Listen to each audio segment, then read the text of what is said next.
Fala pessoal, bom dia, boa tarde, boa noite, tudo bem?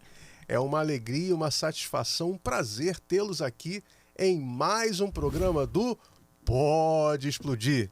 E hoje nós estaremos com o nosso amigo Cláudio Aurélio e os seus convidados que estão à mesa, são sensacionais.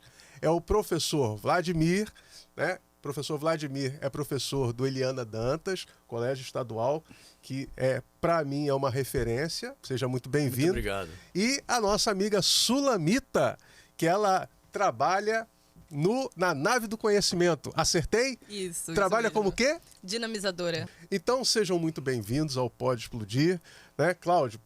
Olha, eu primeiro queria agradecer e nós viemos conversar um pouco sobre educação, sobre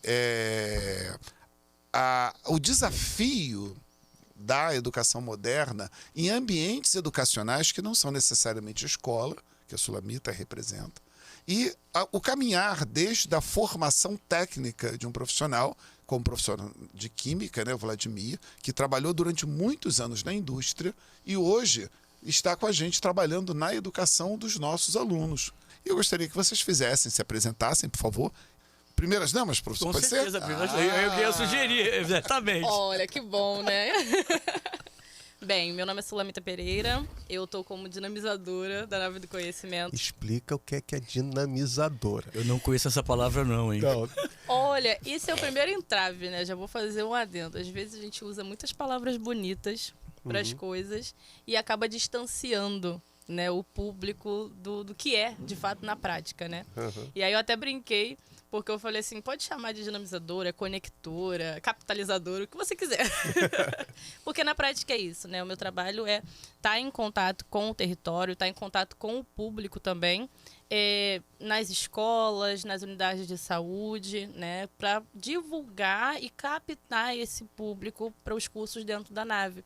Porque na educação a gente tem, eu estava até conversando com o Vladimir sobre isso, que na educação a gente tem oportunidades e por muitas das vezes os alunos não têm acesso, conhecimento ou até mesmo interesse, né, nessas oportunidades. Então, a minha parte na nave do conhecimento de Padre Miguel é exatamente essa. Então, eu estou sempre em contato com as escolas, né? Agora a gente está com uma parceria com a SEDUC, inclusive, com a Metropolitana 4, para unir essas escolas a esse espaço público de tecnologia que a gente tem ali na Praça das Juras, oferecendo diversos cursos de tecnologia, que por muitas das vezes tem muita gente que é morador de Padre Miguel e não conhece. Então, já aproveitando o gancho, já vou passar a palavra para o professor Vladimir.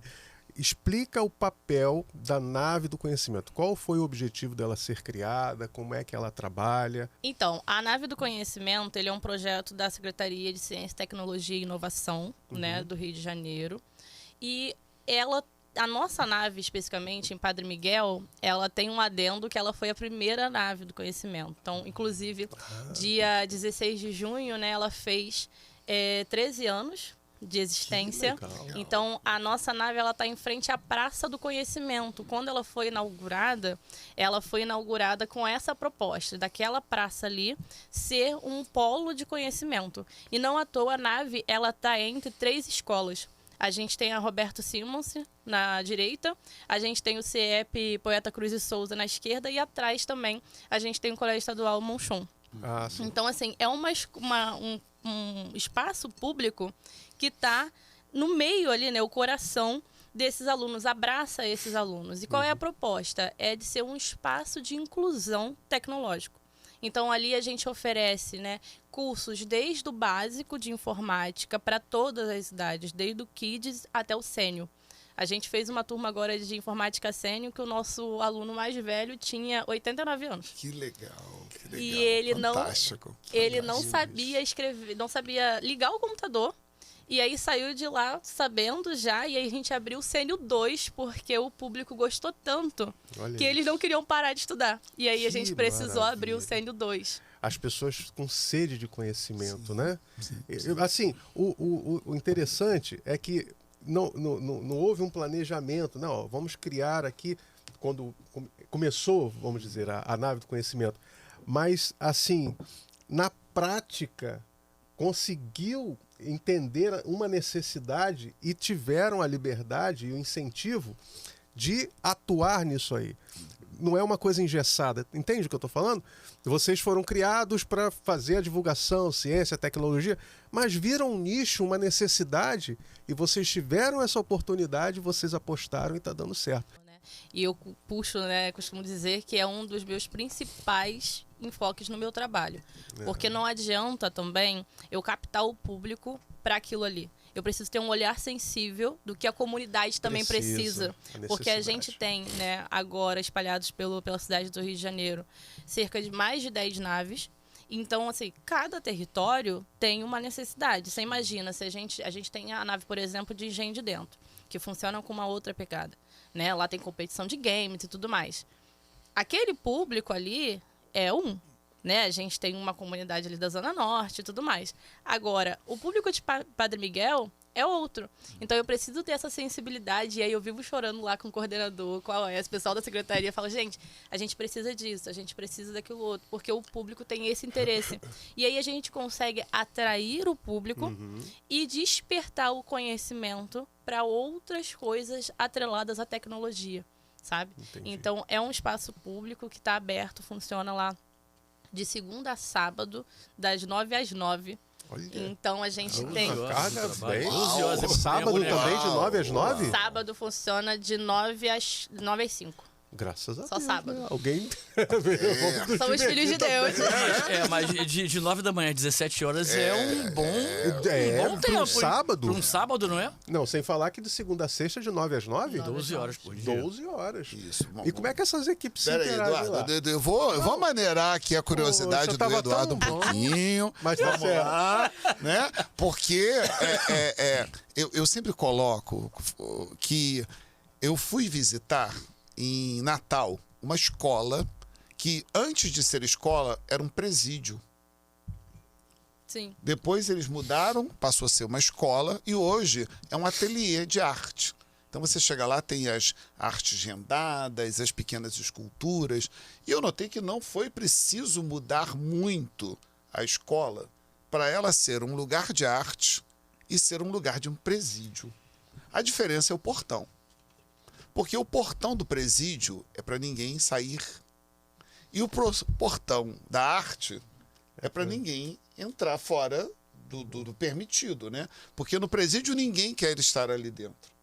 Na arte ninguém quer estar ali fora. E aí eu me pergunto às vezes por que a escola que eu trabalho tem portão. Será que ela está mais parecida com qual das duas estruturas, já que a estrutura física, né? E aí eu gostaria, né, nesse processo, nós temos alguém que trabalhou na indústria. Você trabalhou muito tempo, por favor, se apresente. Se apresente. Meu nome é Vladimir de Souza Magalhães, eu sou químico de formação. Antes de ser químico, eu sou técnico em química também. Ah, você fez... Eu fiz curso técnico em química. E eu cheguei nesse patamar das ciências exatas porque eu gostava muito de mexer com as coisas, desde pequeno. Criar, desenvolver, explodir. Quantos ventiladores o senhor já desmontou? Não, eu nunca desmontei ventilador, não. Eu só pegava o motor do ventilador estragado para fazer alguma coisa. Ah, então pegava desmontado. Fazia outro ventilador. Eu fiz um disco voador que rodava, tinha luz e tal, com o motor do ventilador. Que legal, legal. Né? Então, Sustentabilidade, né? Eu sempre tive ouvido com isso, né? Então, no meu ginásio, antigamente, tinha a feira de ciências. Então, geralmente era eu que encabeçava na turma o projeto, né? Em 78 foi Petróleo Brasileiro, em 79 foi Século XX, e dentro disso toda a turma se movimentava, eram divididos em grupos e cada grupo era responsável por fazer uma tarefa. Então eu sempre, como eu sempre gostei dessa parte de ciências, a única coisa que eu queria fazer no ensino médio era alguma coisa ligada às ciências. Então, mecânica não me chamou a atenção, eletrônica não me chamou a atenção naquela época, isso em 79. Já se vão bons anos atrás, né? Foi ótimo. Eles não sabem não, mas foi ótimo. Aí, no caso, para a Escola Técnica Federal de Química, eu não passei por um ponto, alguma coisa assim. Aí minha mãe, naquela época, conseguiu uma bolsa de estudo no Colégio Souza Marques, integral, uma bolsa de estudo pelo MEC. E lá eu cursei durante 3 anos o curso técnico em Química. Né? E depois disso, eu consegui um estágio na empresa que eu trabalhei durante 33 anos, né? Que é uma empresa chamada Nitriflex SA Indústria e Comércio. Eu fiz estágio lá durante 6 meses, de julho a dezembro de 82. Aí eu ia ser, naquele mesmo momento, eu ia ser efetivado, mas eu estava com pendência do serviço militar. Posso só uma perguntinha, não querendo interromper e Não, já tranquilo, interrompendo. fica à vontade. O senhor é nascido e criado onde? Assim, o senhor... Olha só, eu nasci na Tijuca, aí morei São João de Meriti, Nova Iguaçu, e fui lá para a Praça do Carmo, na Penha Circular, em 1970. Né, da Praça do Carmo eu saí para onde eu moro hoje, Vila da Penha. Né? Certo. Então, naquelas redondezas lá, eu estou desde 1970. Eu fiz o 2º grau técnico, aí fiz estágio nessa empresa, aí fiquei fora 1 ano por causa do serviço militar, e quando eu me vi livre do serviço militar, foi logo em seguida, tinham preenchido a vaga que seria minha. Aí tudo bem, mas aí o chefe do setor lá falou assim, não, fica tranquilo que assim que aparecer uma oportunidade, eu chamo você. Porque houve uma empatia, né, de trabalho, e o grupo de estagiários desse 2º semestre de 82, me perdoem a colocação, mas eu fui escolhido assim como o melhor estagiário naquele período pelo chefe do laboratório que eu trabalhava, um laboratório de desenvolvimento.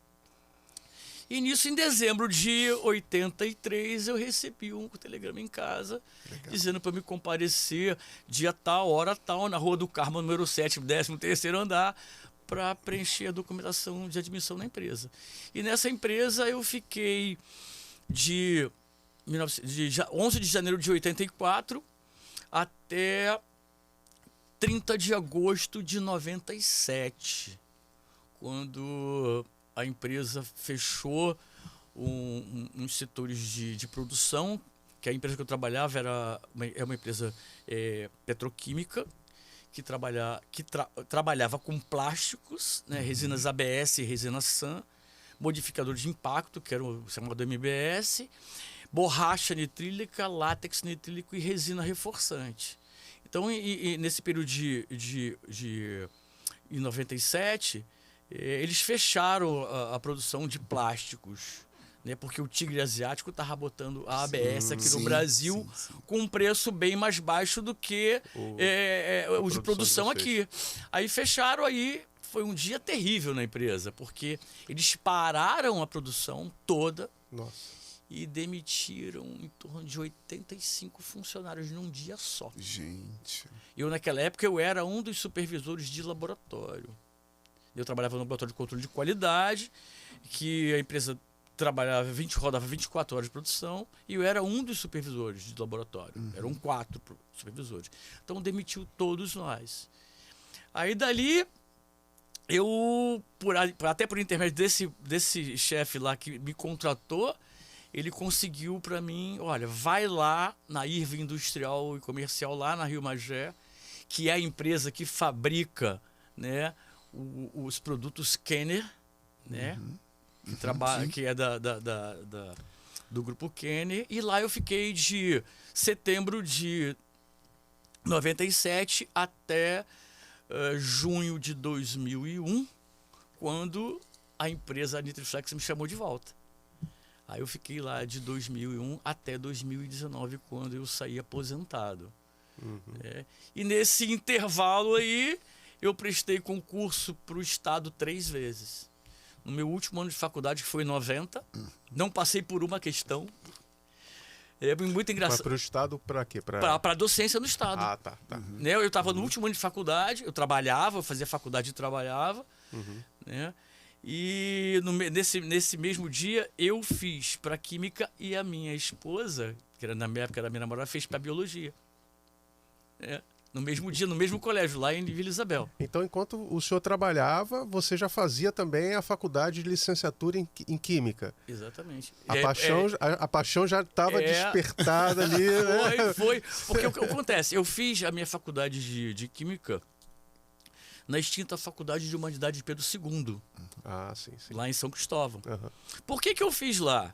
Porque em 86 eu prestei vestibular para a UERJ. E eu passei para a UERJ.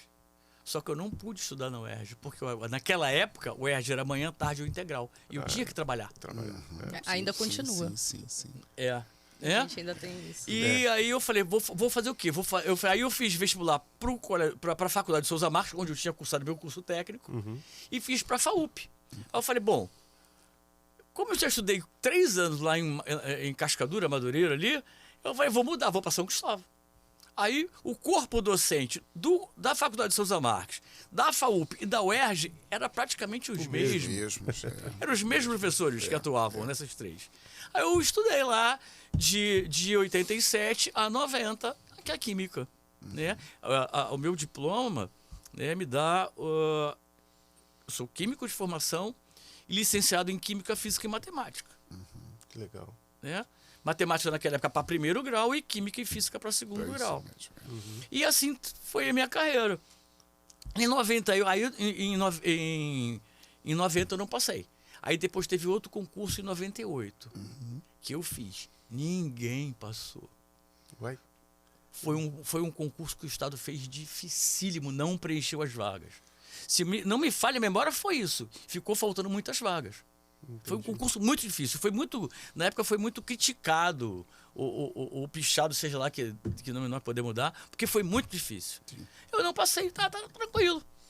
Aí, em 2002, teve outro concurso. Aí eu passei. É o mesmo que eu fiz. 2002. Eu também. Eu passei.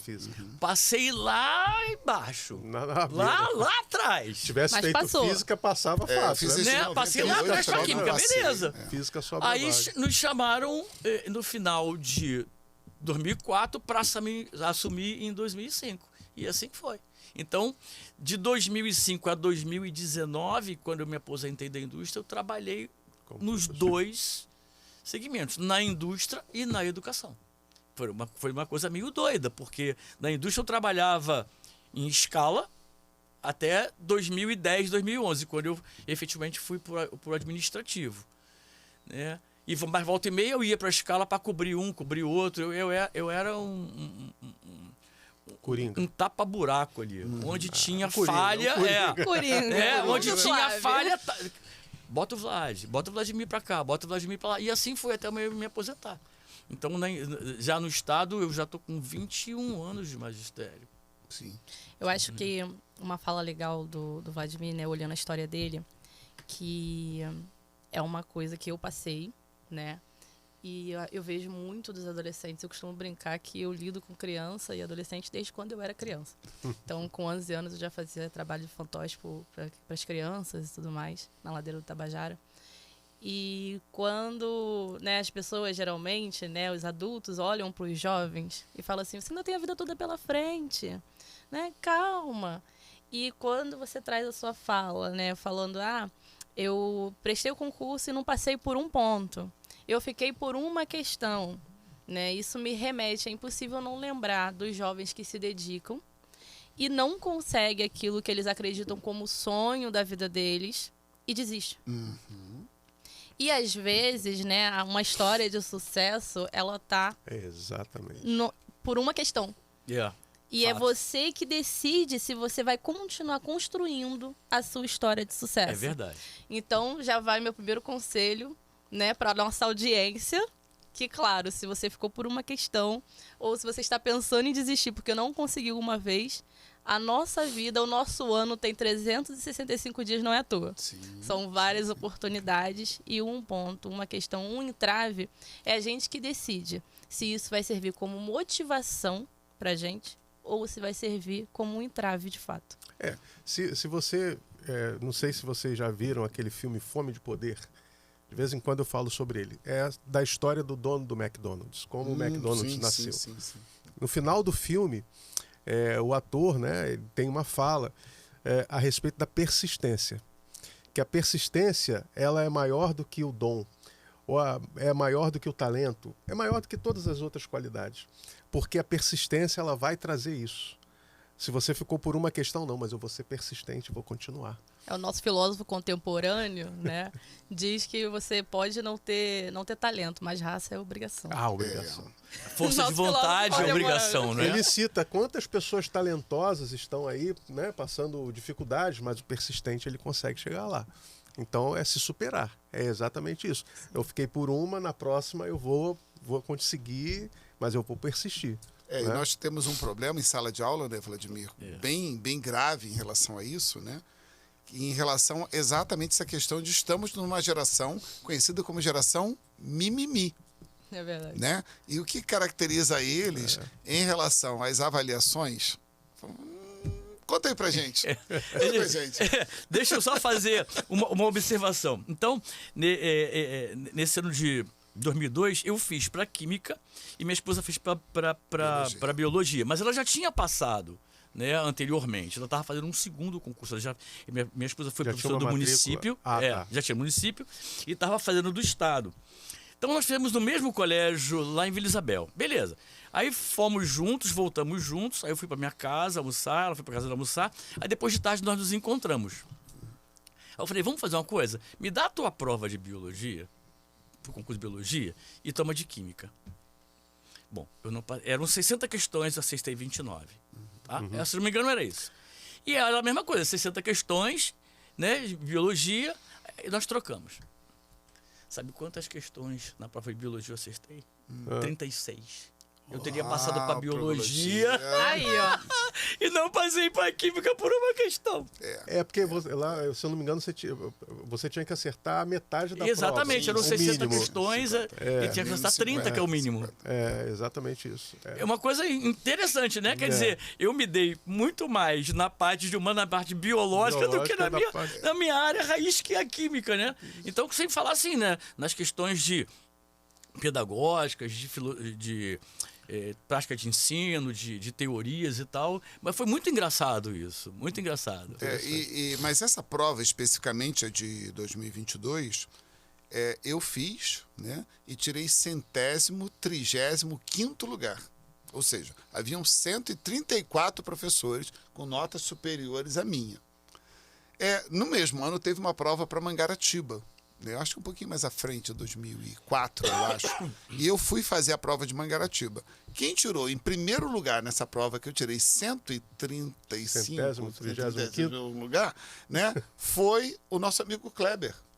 Olha isso. E um amigo também de química, o André, que trabalhou com a gente durante um tempo. Os dois estavam na mesma sala, Cláudio, André e Kleber, né, Cláudio, tudo com a mesma letra, né? Estávamos na mesma sala, em Mangaratiba, fazendo prova, onde só haviam 2 vagas. Falei, não tem para mim, né? Eu tirei uma nota tão inferior a deles que, né? Eu passei em segundo lugar e os 2 não conseguiram classificação na prova. Olha isso. Não tem a ver, prova tem a ver com memória, com condições emocionais naquele momento. Exatamente. Né? Tem essa afinidade, eu não sei o que dizer exatamente, mas certamente em conhecimento de química, os 2 eram bem superiores à minha capacidade de passar. Porque hoje ainda não se criou um método, vamos dizer, justo, né, de você classificar uma pessoa para você galgar o primeiro lugar, né, a vaga no concurso. Ainda não existe. Sim. Né? Até onde a gente sabe é a prova. Você, né, o que está melhor preparado naquele momento vai ser o primeiro colocado, o segundo, terceiro, e a vaga vai ser desse. Ainda não se criou. Muito se critica também o vestibular. Né? Fala também do vestibular, que não é a melhor ferramenta, mas ainda não se criou uma outra. Tem aí o Enem, né? O Enem é uma forma de vestibular um pouco bem diferente do vestibular tradicional, por exemplo, que a UERJ faz. Sim. Né? Tipo, se você... aquela primeira questão lá, qual é a figura de um cone? Aí você erra. Aí a outra questão é, calcule o volume do cone. Se você erra o volume do cone, ele zera aquela questão que você acertou, errou. Então, porque ele imagina, né? O sistema imagina assim, se você não sabe identificar o que é um cone, Como é que você vai saber calcular o volume? As questões mais simples e as mais difíceis, elas têm uma interação. Mas aí, eu só gostaria, porque nós temos uma experiência de provas muito interessante na escola, que os nossos alunos, eles quase ficam como eu, sem cabelo, ao fazer a prova do professor Vladimir, né? Que isso, Lá nas... professor, é muito Eu gostaria, não, O senhor que é o gostaria carrasco, falasse professor. sobre isso, falar um pouquinho sobre avaliações e sala de aula. Logo Vai lá, química, Vladimir. meu Deus. É muito engraçado. Eles não têm uma afinidade com exatas, eu não sei porquê. Pelo menos na minha disciplina. O meu apelido da escola é Malvadão. Eu Olha. tenho, meu apelido o na Darth escola Vader é o da- Malvadão. Eu tenho até uma camisa que os alunos que se formaram no passado, foram eles que me colocaram esse apelido em mim, né, de Malvadão. Eles me deram a camisa de formatura dele e atrás da camisa está escrito Malvadão. Né? E o Malvadão ficou até hoje. O que acontece eu sou um professor, eu sou muito rígido em sala de aula. Né? Eu, efetivamente, na avaliação, eu peço que eles me respondam o que eu ministrei em sala de aula. E o que acontece, o que eu vejo é que ninguém estuda. Ninguém estuda. Eu procuro a cada ano até mudar um pouco a fala, tentar exemplificar mais, mas eu não sei o que acontece com eles, que eles não assimilam. Eu até estava conversando com o Cláudio e com uma outra professora de matemática, a Sandra, tem dia que eu saio da aula meio afônico, porque eu boto pouco conteúdo no quadro, E tenta verbalizar. e verbalizo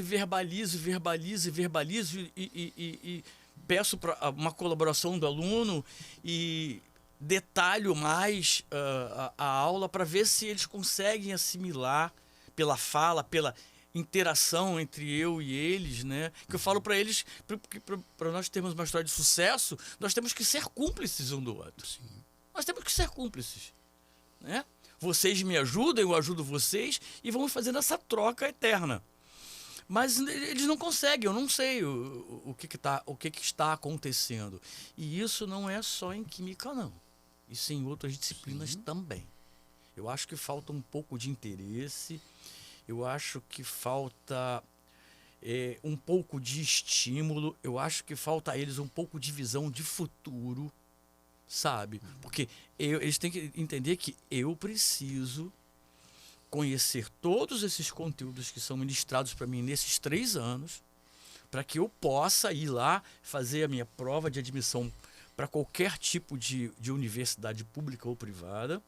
Nós sabemos que a privada, né, eles querem número, não se atém muito à qualidade do aluno que está indo lá. Isso não vem ao caso. Bom, depois que eu entrar na universidade, eu vou escolher a minha carreira, seja ela qual for, e isso vai ficar um pouco para trás. Aí eu falo para eles, mero engano. Porque se você for um advogado, que você for defender uma indústria química, petroquímica ou farmacêutica por um problema ambiental, talvez você tenha que conhecer um pouco de química. Se você for um médico, você tem que conhecer um pouco de química. Sim. Se você for um médico, você tem que conhecer um pouco de física. Sabe por que eu estou falando física? O próprio Davi, que esteve aqui algum tempo atrás, ele, ano passado, ano retrasado, falou assim: Vladimir, você lembra do aluno fulano de tal, que foi nosso aluno lá na Cabo Verde? Eu falei: não me lembro não. Aí ele entrou em contato comigo. Por quê? Ele queria um livro de física assim, assim, assim. Não sei se do primeiro, segundo ou terceiro ano. Por quê? Porque ele estava fazendo medicina e precisava de física na medicina. Sim. Então, você tem a própria física médica, Exatamente. exato. né? Você tem. Então, todas as áreas se ligam de alguma forma, exceto as áreas de humanas mais específicas, história, geografia, né? Filosofia, letras, né? Mas as outras áreas se interligam diretamente. Então, eu falo isso para eles. E eu sou um malvadão. Porque na hora da prova eu falo para eles assim, primeiro ano, gente, não pensem que vocês vão chegar no dia da avaliação, vão pegar uma prova de 5, 10 questões, não. Eu dei agora para o primeiro ano, 25 questões, em um tempo de aula. 50 minutos para fazer 25 questões de química. Por isso que ele é um Até malvadão. eu estou com medo. É. Aquele agradecimento já de ter terminado, né, o ensino médio, né? É. Por isso que ele é um malvadão. E eu falei assim, vocês não pegaram a minha prova de 35 questões ainda. Esse Mas ano- quem olha assim, talvez, né, a primeira impressão, nossa, 25 questões, mas eu imagino que das 25 questões você tem questões ali de solução imediata. Sim. Que basta a pessoa ter entendido, Exato. né, Eu sempre coloco nas minhas provas 2, 3, 4 questões diferenciadas assim. né? mais tranquilas, mais fáceis. Ah, sim. Para que ninguém zere. E eles zeram. Isso é interessante, né? Uma vez eu participei de uma avaliação que os alunos, né, era parecido com isso. Era um professor super carrasco e tudo mais. E aí o professor falou Mas eu não sou carrasco. Ele é o malvadão. É um malvadão, é diferente. Não é o carrascão, né? O malvadão. É verdade. E aí ele falou assim, vocês vão ser surpreendidos com a minha prova. Eu falei, tudo bem, vamos ver o que vai acontecer. Quando chegou no dia da prova, né, todo mundo estudando, desesperado. E aí o professor me trouxe uma folha de ofício, deu em branco para todo mundo. E aí a gente olhou pra cara dele, tipo, o que você está fazendo? E ele falou assim, agora vocês vão escrever, explicar, desenhar, fazer o que vocês quiserem. Mas eu quero que vocês falem pra mim o que vocês aprenderam do conteúdo. Foi uma das provas mais difíceis que a turma sim, inteira, sim. né, falava muito sobre isso. Falou, não sei o que fazer, porque é o que a gente está falando sobre a construção do aprendizado e sistema de avaliação. O aluno ele vai condicionado a fazer aquele modelo de exercício, tanto que eu via isso muito na sala de aula e vocês estão aqui para me dizer se eu estou errada, né? Uma crítica muito grande que os professores falavam era o seguinte: vocês acabaram de fazer esse exercício, muda uma letra, muda uma coisa e vocês já não sabem mais fazer o exercício, porque se torna algo mecânico, Sim. né?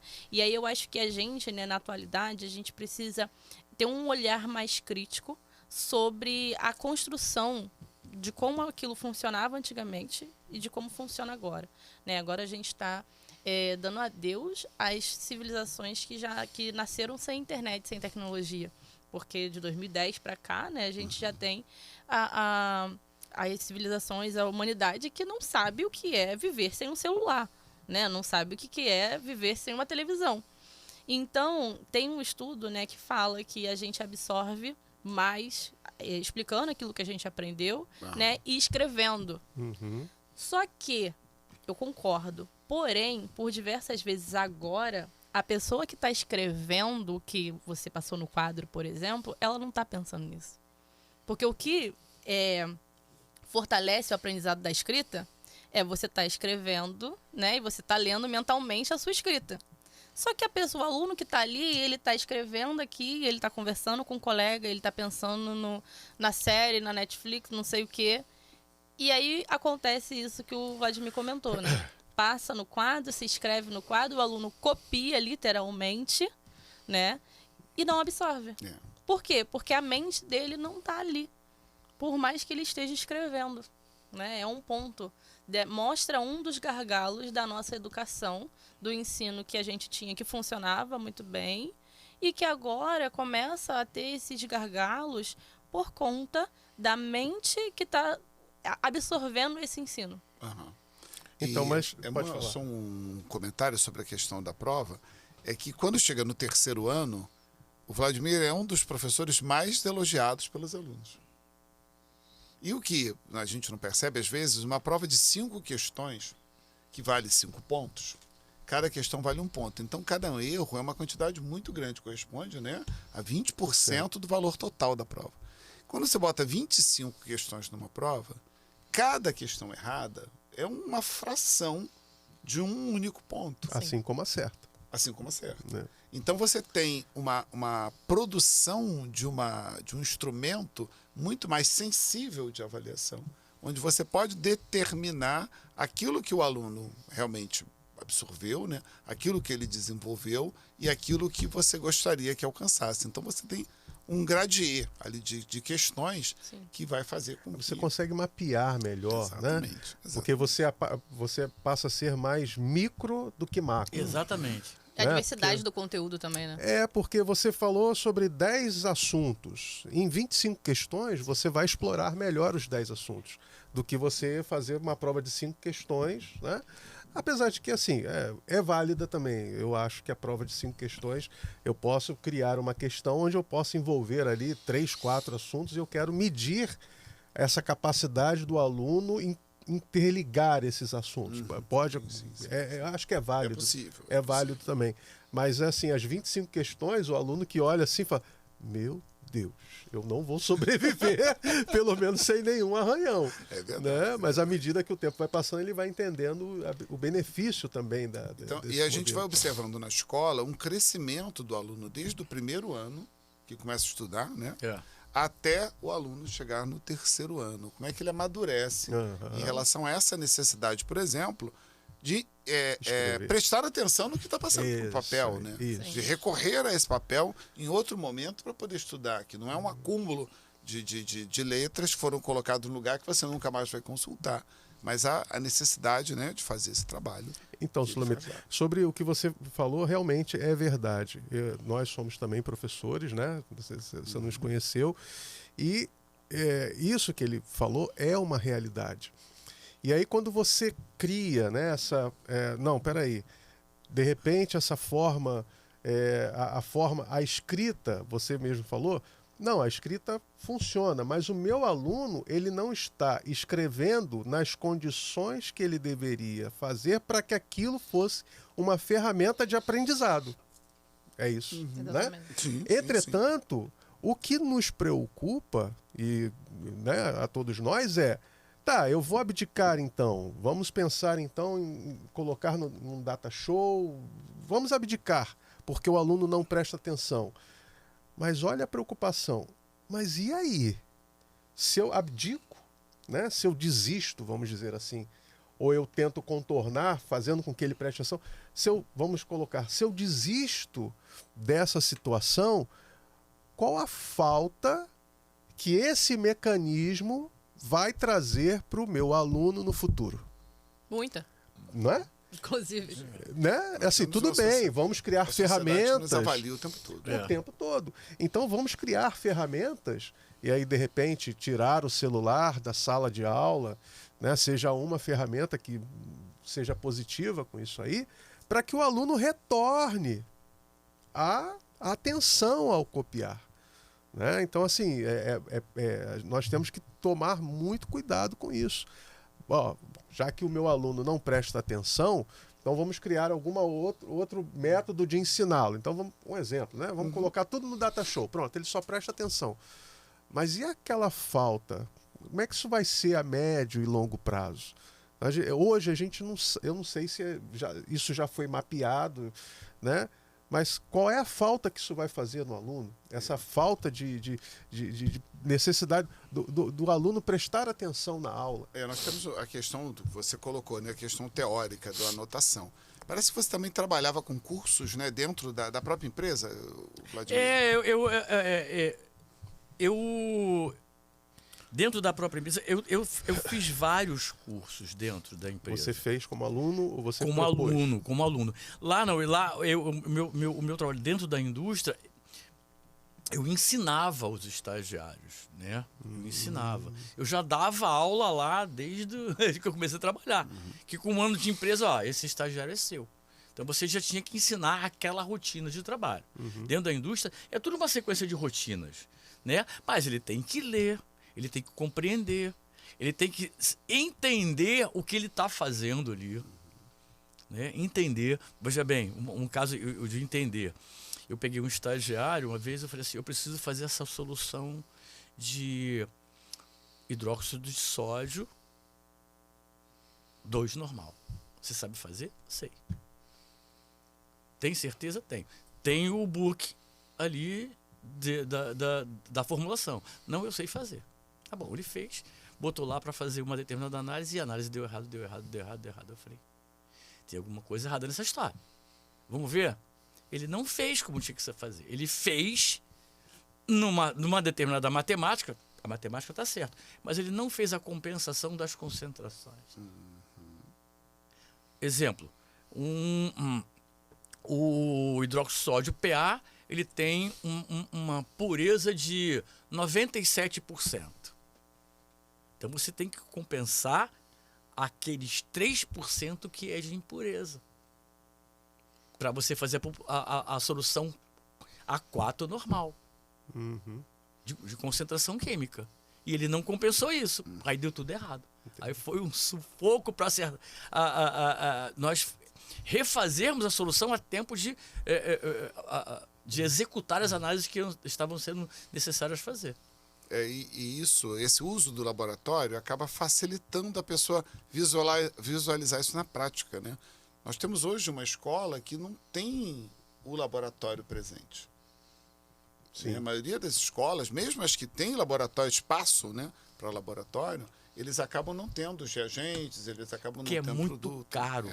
É muito Sim, caro. sim. Montar um laboratório dentro de uma escola, você precisa de um ambiente específico. Você precisa de água, você precisa de equipamento de proteção individual, você precisa de fogo, você precisa de uma série de coisas. A própria contaminação do ar Exato, que pode, né? exato. Né? E os reagentes...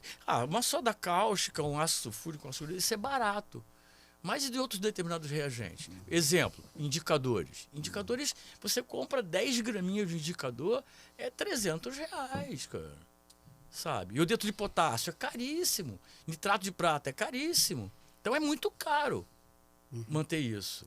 Né? Eu tinha lá alguns reagentes velhos lá, que eu fazia para o segundo ano a identificação ácido-básico através de indicadores. Mas acabou, esse ano eu não consegui apresentar para eles. É uma aula que eles sempre gostam, que é visual, né? Tu pega pessoal, uma o soluçãozinha lúdico, né? de soda cáustica e joga a feranfetanina, mas do translúcido incolor fica aquela coisa vermelha bonita. Ele chama muita Chama atenção atenção, dele, né? chama atenção. É bonito de ver, né? Mas esse ano eu não tenho mais. Então eu preciso ver se durante o ano eu coto com alguns amigos que trabalham na indústria de reagentes para eu comprar um pouquinho de cada coisa para montar de novo. Eu gosto de levar para eles o visual. É bonito, o visual da química é maravilhoso. Você sabe disso. Assim, né? Mas falta uma estrutura, é caro, a escola não tem uma verba suficiente para dispor lá de R$1.000, R$2.000 para comprar determinados reagentes, comprar determinadas vidrarias. É necessário.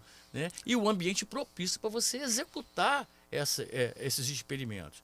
Que gera gás, né? Odores não tanto agradáveis. Uma sala para você, um laboratório para você botar 35 alunos.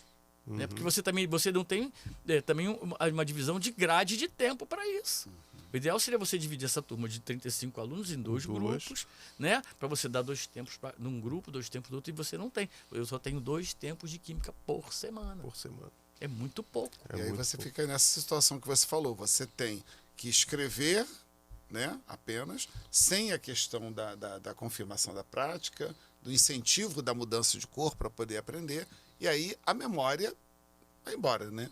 Você fica com apenas a coisa anotada no caderno. Eu acho que o interessante é justamente a questão do incentivo. Acho que você foi muito preciso, né? Porque, como o Edu estava falando, em algum momento, esse aluno que não tem o costume de anotar as coisas, ele vai sentir falta.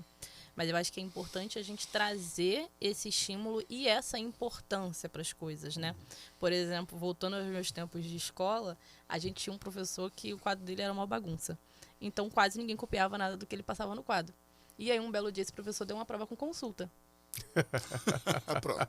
É um bom incentivo, né? E aí, ninguém tinha nada Nada no caderno, né? Para consultar. E aí, o que acontece? Trazendo isso para hoje, né? Dentro lá da nave do conhecimento, isso é uma coisa que a gente trabalha muito com as crianças e com o público local. Então, tanto as oficinas, né, principalmente, elas são extremamente práticas. Então, a pessoa vai, já coloca a mão na massa justamente para incentivar essas pessoas, né, a estar ali no curso e tudo mais. Mas a gente tem os workshops. E aí o Cláudio até participou de um dos workshops, que foi as meninas da tecnologia. Então, a gente sempre traz cases de sucesso, né, pessoas de sucesso, mas a gente traz também essa conscientização, esse estímulo que aquelas meninas, né, no caso desse workshop que o Cláudio participou, elas podem, daqui a um tempo, estarem ali também, né, falando, palestrando, terem um caso de sucesso. Porque, por muitas das vezes, o que eu vejo com o meu trabalho com os adolescentes, principalmente, né, é que tudo para eles é muito longe, né? A gente, por exemplo, os investidores, quando fala médio prazo, a gente está falando de 10 anos. E para os adolescentes, 10 anos é como se fosse uma vida inteira, né? É um verdade, negócio longínquo. Eles estão cada vez mais imediatistas, né? As coisas têm que acontecer naquele momento, né? Exatamente. E aí fica difícil da gente estimular, inclusive. Porque verdade. se tudo precisa ser muito rápido, né? Tem uma frase que a Isabela Reis fala muito, que é: se tudo é urgente, nada é urgente. E isso é uma coisa que eu sempre falo muito isso pra eles, porque às vezes chegam os adolescentes lá, não, porque eu preciso, porque não sei o quê, porque... Eu fico, calma, porque se tudo é urgente, nada é urgente. Então, assim, lá na nave agora, lá em Padre Miguel, a gente tá passando por uma nova gestão, né? Tanto eu quanto o coordenador, a gente assumiu tem 3 meses. Mas eu troco muito com o coordenador de lá e ele é muito sensível, porque ele também veio da periferia, ele foi criado em Vigário Geral. E a gente conversa muito sobre isso, porque é importante, além, como eu estava conversando com vocês, né? Eu acredito que a gente tem 3 realidades: o ideal, o praticável e o necessário. E é muito importante a gente, com o recurso humano, a gente dialogar com essas 3 realidades e tentar fazê-las se aproximarem. Então, eu, enquanto dinamizadora, eu sempre estou dentro da sala de aula, nas escolas, procurando ouvir os professores, os alunos principalmente, né? A gente tem o programa Nave na Escola. Que esse programa é quando a escola é um pouco distante ou tem algum empecilho de trazer esses alunos até a gente, né, para usar os nossos equipamentos, e a gente disponibiliza um recurso humano, um instrutor nosso que vai até a escola para aplicar a aula para esses alunos. Então, a gente terminou agora de atender a Moacir Padilha, que é uma escola perto da gente também. E aí é uma escola de 5º ano, é Fundamental 1. Então, a escola fica a cerca de 600 metros da nave. Só que se a gente está falando de crianças de 10 anos, uma turma de 30, se torna inviável esse deslocamento. Verdade. E aí a sala tem uma sala de informática, a gente tem a gente tem um instrutor que vai 2 vezes por semana para aplicar essa aula a esses alunos. E aí, quando a gente chegou, que essas aulas estavam acontecendo, eu fiz questão de ir na sala de aula e perguntar aos professores: você notou alguma diferença na sua turma depois que as aulas começaram? Né? Porque essa sensibilidade entre o ideal, o necessário e o praticável, eu acho que é muito importante.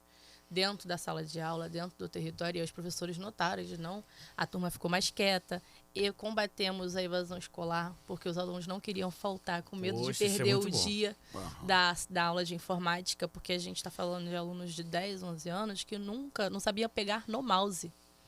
A primeira aula do nosso professor de informática era ensinar a criança a ligar o computador e os 2 botões do mouse. Porque está acostumado só aqui com o telefone. E quando a celular. gente vai para a indústria, é computador, não é celular, né? Então a gente não tem, as crianças não têm esse preparo básico, que é aonde a gente, vamos adiante, voltamos atrás. Que a gente precisa questionar o que era o básico de 10, 20 anos atrás e o que é o básico agora. Hoje. E o teu laboratório de informática, né? Nós tivemos lá, né, podemos visitar a nave do conhecimento. Não sei se você já esteve no interior da nave. Não tive. Já está convidado. É Obrigado. fantástico, porque o que falta para a gente, né, nos nossos laboratórios de química, na parte de informática, eles têm acesso a muita coisa. Né? Além daquela parte toda de uma lan house pública, né, que seria ali, né? E isso é bem interessante, mas também tem toda uma disponibilidade de pessoas. Por exemplo, o Kleber esteve naquele dia lá e ele estava encantado com a proposta de alguém que pudesse ensinar a nós, né, professores, e aos diretores da escola como usar as impressoras 3D. Que muitas escolas ganharam dentro do espaço de sala maker e que a gente não tem ainda uma ideia de como manipular aquele equipamento. E existe, né, uma pessoa responsável, que até... Como é que é o nome do rapaz que falou que iria lá? O Luiz. O Luiz, né? Que iria poderia, né, se dispor a fazer um curso, né, voltando para esses professores para fazer essa capacitação. Eu trabalho Enquanto muito. nós fazemos em química em sala, a gente não tem essa possibilidade. Exatamente. A não ser com esses esforços pessoais, de ter uma maleta. Né, minha sua maletinha lá. Eu acho que vocês estão precisando de uma dinamizadora lá. Olha, Com certeza. Porque isso é uma coisa que eu olho muito, né? Igual agora eu fui no Poeta Cruz e Souza, e aí eu falei isso com eles, porque nós estamos... A tecnologia, ela é iminente. Só que a gente está num mundo cada vez mais digital. E aí o que acontece? Acaba que, por vezes, a gente tem interessados, mas a gente não tem os recursos, como vocês estão pontuando. Ou, às vezes, a escola tem o recurso, mas não tem a capacitação. isso aí. Né? E aí, o que acontece? Sempre quando eu chego para conversar com um parceiro, é a primeira coisa que eu pergunto: o que vocês têm? Porque... Para mim não é interessante eu capacitar a pessoa numa coisa que ela vai sair de lá encantada, mas ela não tem como praticar, como aplicar. E se eu tenho essa disponibilidade de poder continuar? Nós somos uma rede, né? A ideia é a nave do conhecimento, o objetivo da nave do conhecimento é fazer essa inclusão, mas uma inclusão permanente. Né, que não seja só um ponto onde a pessoa acessa a tecnologia, mas é onde ela se capacita para disseminar esse acesso. E aí, através dos professores, a gente consegue fazer isso. E aí eu fui no Poeta Cruz e Souza agora, no CIEP, e a professora ficou encantada. A gente vai fazer um curso de 3 dias para crianças de 4º ano com PowerPoint. Então, é descobrindo o PowerPoint focado para o Kids, focado para as crianças. E aí eu falei com ela, se você quiser, a gente pode reunir os seus docentes, né, e a gente fazer uma oficina de a tecnologia aliada à educação em sala de aula. Porque muito se fala do ChatGPT. Sim. Muito se critica o ChatGPT. Mas como o ChatGPT pode ajudar a mitigar essas ideias? Como o ChatGPT pode trazer ideias para o docente de, por exemplo, chat, como que eu posso estimular os meus alunos a escrever mais no caderno? A absorver melhor o conteúdo através da escrita. Então, assim, eu acredito que eu sou uma defensora da tecnologia, como eu estava conversando com ele. Eu fiz técnica eletrônica. Você falou que não queria eletrônica, mas eu fiz a técnica eletrônica.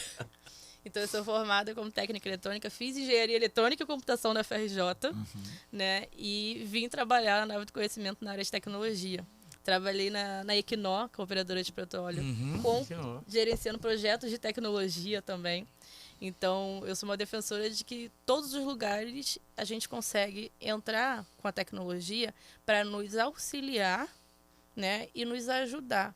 E por muitas das vezes, a forma com que a tecnologia ela é gerada, é gerenciada nos espaços, acaba se tornando uma entrave ao invés de um auxílio. Que na sala de aula, né, agora a gente teve essa lei de proibir o uso do celular. Sim. Que parecia ser uma coisa muito boa e a gente teve diversos professores desesperados porque os alunos não conseguiam ficar dentro da sala, porque os alunos não conseguiam prestar atenção da mesma forma, porque gerou uma resistência aos alunos. E aí a gente vai para a evasão escolar. Então, eu acredito que aquilo que acontece, a gente precisa extrair o positivo e olhar em como que aquilo ali pode se tornar aliado da gente. E a tecnologia está nessa linha, né? O ChatGPT, o telefone, o celular. A gente tem alguns professores, inclusive o Kleber falou da Lantable, que é a área, o espaço que a gente tem de computadores que os alunos podem acessar. Né, eles podem usar livremente. E aí o que acontece? A gente tem escolas que o professor passa um trabalho para casa que precisa pesquisar. E aí esse aluno precisa ir na Lantable para pesquisar. E como para acessar a Lantable tem que fazer um cadastro, depois esse professor ele pede a listagem para a gente e ele dá a presença de acordo com o acesso na Lantable. Entendi. Interessante, essa parceria é muito boa. Sabe? Muito boa. Porque isso você estimula, né, o aluno, e aí é o tempo que o aluno está ali, e ele vê um curso que ele pode fazer, é uma atividade que a gente está fazendo, e a gente vai fazendo essa rede de conectar o terrível computador e celular das salas de aula para algo positivo dentro da sala de aula também. Então, mas você não acha assim, tudo bem, você trouxe, né, a fala do professor que está tendo problema porque o aluno não quer ficar, porque ele só fica se ele tiver acesso ao celular. É mais ou menos isso, né? Só vou ficar em sala de aula se eu puder pegar meu celular aqui. Mas também a manutenção disso não é contraprodutivo. Tipo, você tem o aluno fora da sala de aula, é muito ruim. A evasão é muito ruim. Mas tão ruim quanto, ou pior, ou melhor, não vou medir, é o aluno estar em sala de aula e também não produzir. Sim, concordo. Entende? Porque assim, a impressão que me dá muitas das vezes é que o importante é o aluno estar ali dentro da sala de aula. Se ele vai aprender, se ele não vai aprender, não importa. Ele só não pode estar do lado de fora. Ah, então a proibição não deu certo. Tá. Então vamos criar um mecanismo. Nós somos inteligentes, nós temos pessoas inteligentes para, de alguma forma, porque não adianta também você ter o público, Sim. ele não quer, ele não desenvolve. O aluno que vê 25 questões, a primeira vez que o professor malvadão, né, aplica, lá no final ele acredita no processo, ele se mantém no processo. Alguém fala para ele, não, cara, continua aí, velho. Continua. Mesmo que você não esteja... mesmo que eu tenha te tirado da zona de conforto, mesmo que eu tenha te tirado o celular, continua aí. Por quê? Confia no processo. No final do ano, o que ele é? Sim, o representante de todas as Entende? turmas, Então, né? assim, Elogiado lá pelos alunos de terceiro ano. E num ano que nós tivemos muita dificuldade, né? Porque ao implantar o ensino médio, né? No novo ensino médio, nós tivemos os alunos do terceiro ano sem a química, a física e a biologia. Né? Aí como é que isso foi? Como é que eu fiz? O ano passado, né, foi o ano passado, o pessoal que se formou, não tinha química, física nem biologia, então lá na escola eu consegui pegar umas disciplinas que eram optativas, né? Eu peguei reforço, eu peguei Estudo dirigido. E nisso eu fui embutindo química neles. Eu fazia o trabalho daquela disciplina, vamos supor, LCCT, né? Que é voltado a meio ambiente e sustentabilidade. Eram 4 tempos por semana. Sim. Então eu consegui ministrar todo o conteúdo de LCCT para eles no terceiro ano, para as 2 turmas de terceiro ano. Só peguei em 2 turmas, não peguei na Tremitas, eu não peguei eles. Então eu dei todo o conteúdo e desses 4 tempos eu sempre pegava um pouco química. Aplicado. Química. E foi um sucesso que eu consegui passar para eles, né, as noções dos conteúdos de terceiro ano para que eles pudessem enfrentar os Enems da vida aí, né? E outra coisa, eu passava em LCC e dava prova para eles. Assim, faz aí. Mas, professor, não, faz aí, depois vamos ver como é que você tá. Como é que você se avalia? Não é essa avaliação não é para eu avaliar você, é para você se avaliar em cima do que eu transmiti para você. Sim. Né? Muitos se davam bem, outros se davam medianos e outros não se davam tão bem assim. Né? Mas não tinha aquela coisa agora. Por favor, sejam responsáveis, olhem para a sua avaliação e façam com o que vocês sabem. Que eu acho que isso responde a sua pergunta, Edu. A questão para mim é sempre o estímulo. Porque se não fosse o estímulo do Vladimir, né, de pegar uma outra disciplina, uma outra coisa que não tem nada a ver e trazer esse estímulo e olha, isso aqui é importante. Sabe aquela criança que não come verdura e a mãe começa a desenhar o prato com cabelinho de cenoura, não sei o quê, para estimular a criança a comer? Eu acho que a questão com o celular, por exemplo, a questão da evasão escolar, do aluno que é rebelde, né, e bota o pé na parede e fala, não vou mais para a escola. A escola, a gente precisa trazer um estímulo. Por que não uma concessão? Vamos usar o celular para fazer a pesquisa. Ou vamos buscar outra coisa, né? Vamos trazer um outro estímulo. Vamos trazer esses casos de sucesso de pessoas que se formaram aqui nessa escola. O Cláudio estava lá quando uma das nossas professoras que foram, né, do colégio da Sara Kubitschek, aqui de Campo Grande, chegou lá e encontrou com a palestrante que foi professora dela na faculdade. Isso, legal. E aí elas começaram a chorar, foi uma emoção muito grande.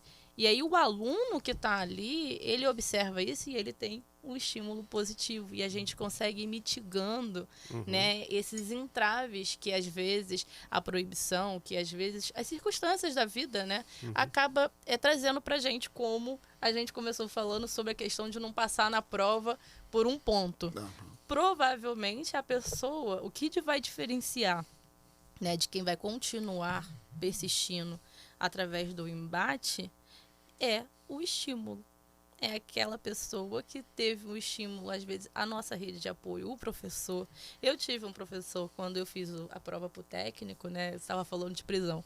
Eu fiz o técnico na antiga FEBEM. Né? Eu estudei na FATEC de República, lá em Quintino. E era engraçado porque o nosso bandejão, a bandeja da gente era da FEBEM, vi escrito assim, FEBEM. Aí eu falava, olha, é uma prisão mesmo, vi escrito FEBEM. E aí, quando eu fiz o concurso, né, o primeiro concurso, eu lá com 13 anos, que eu entrei no ensino médio com 13 anos.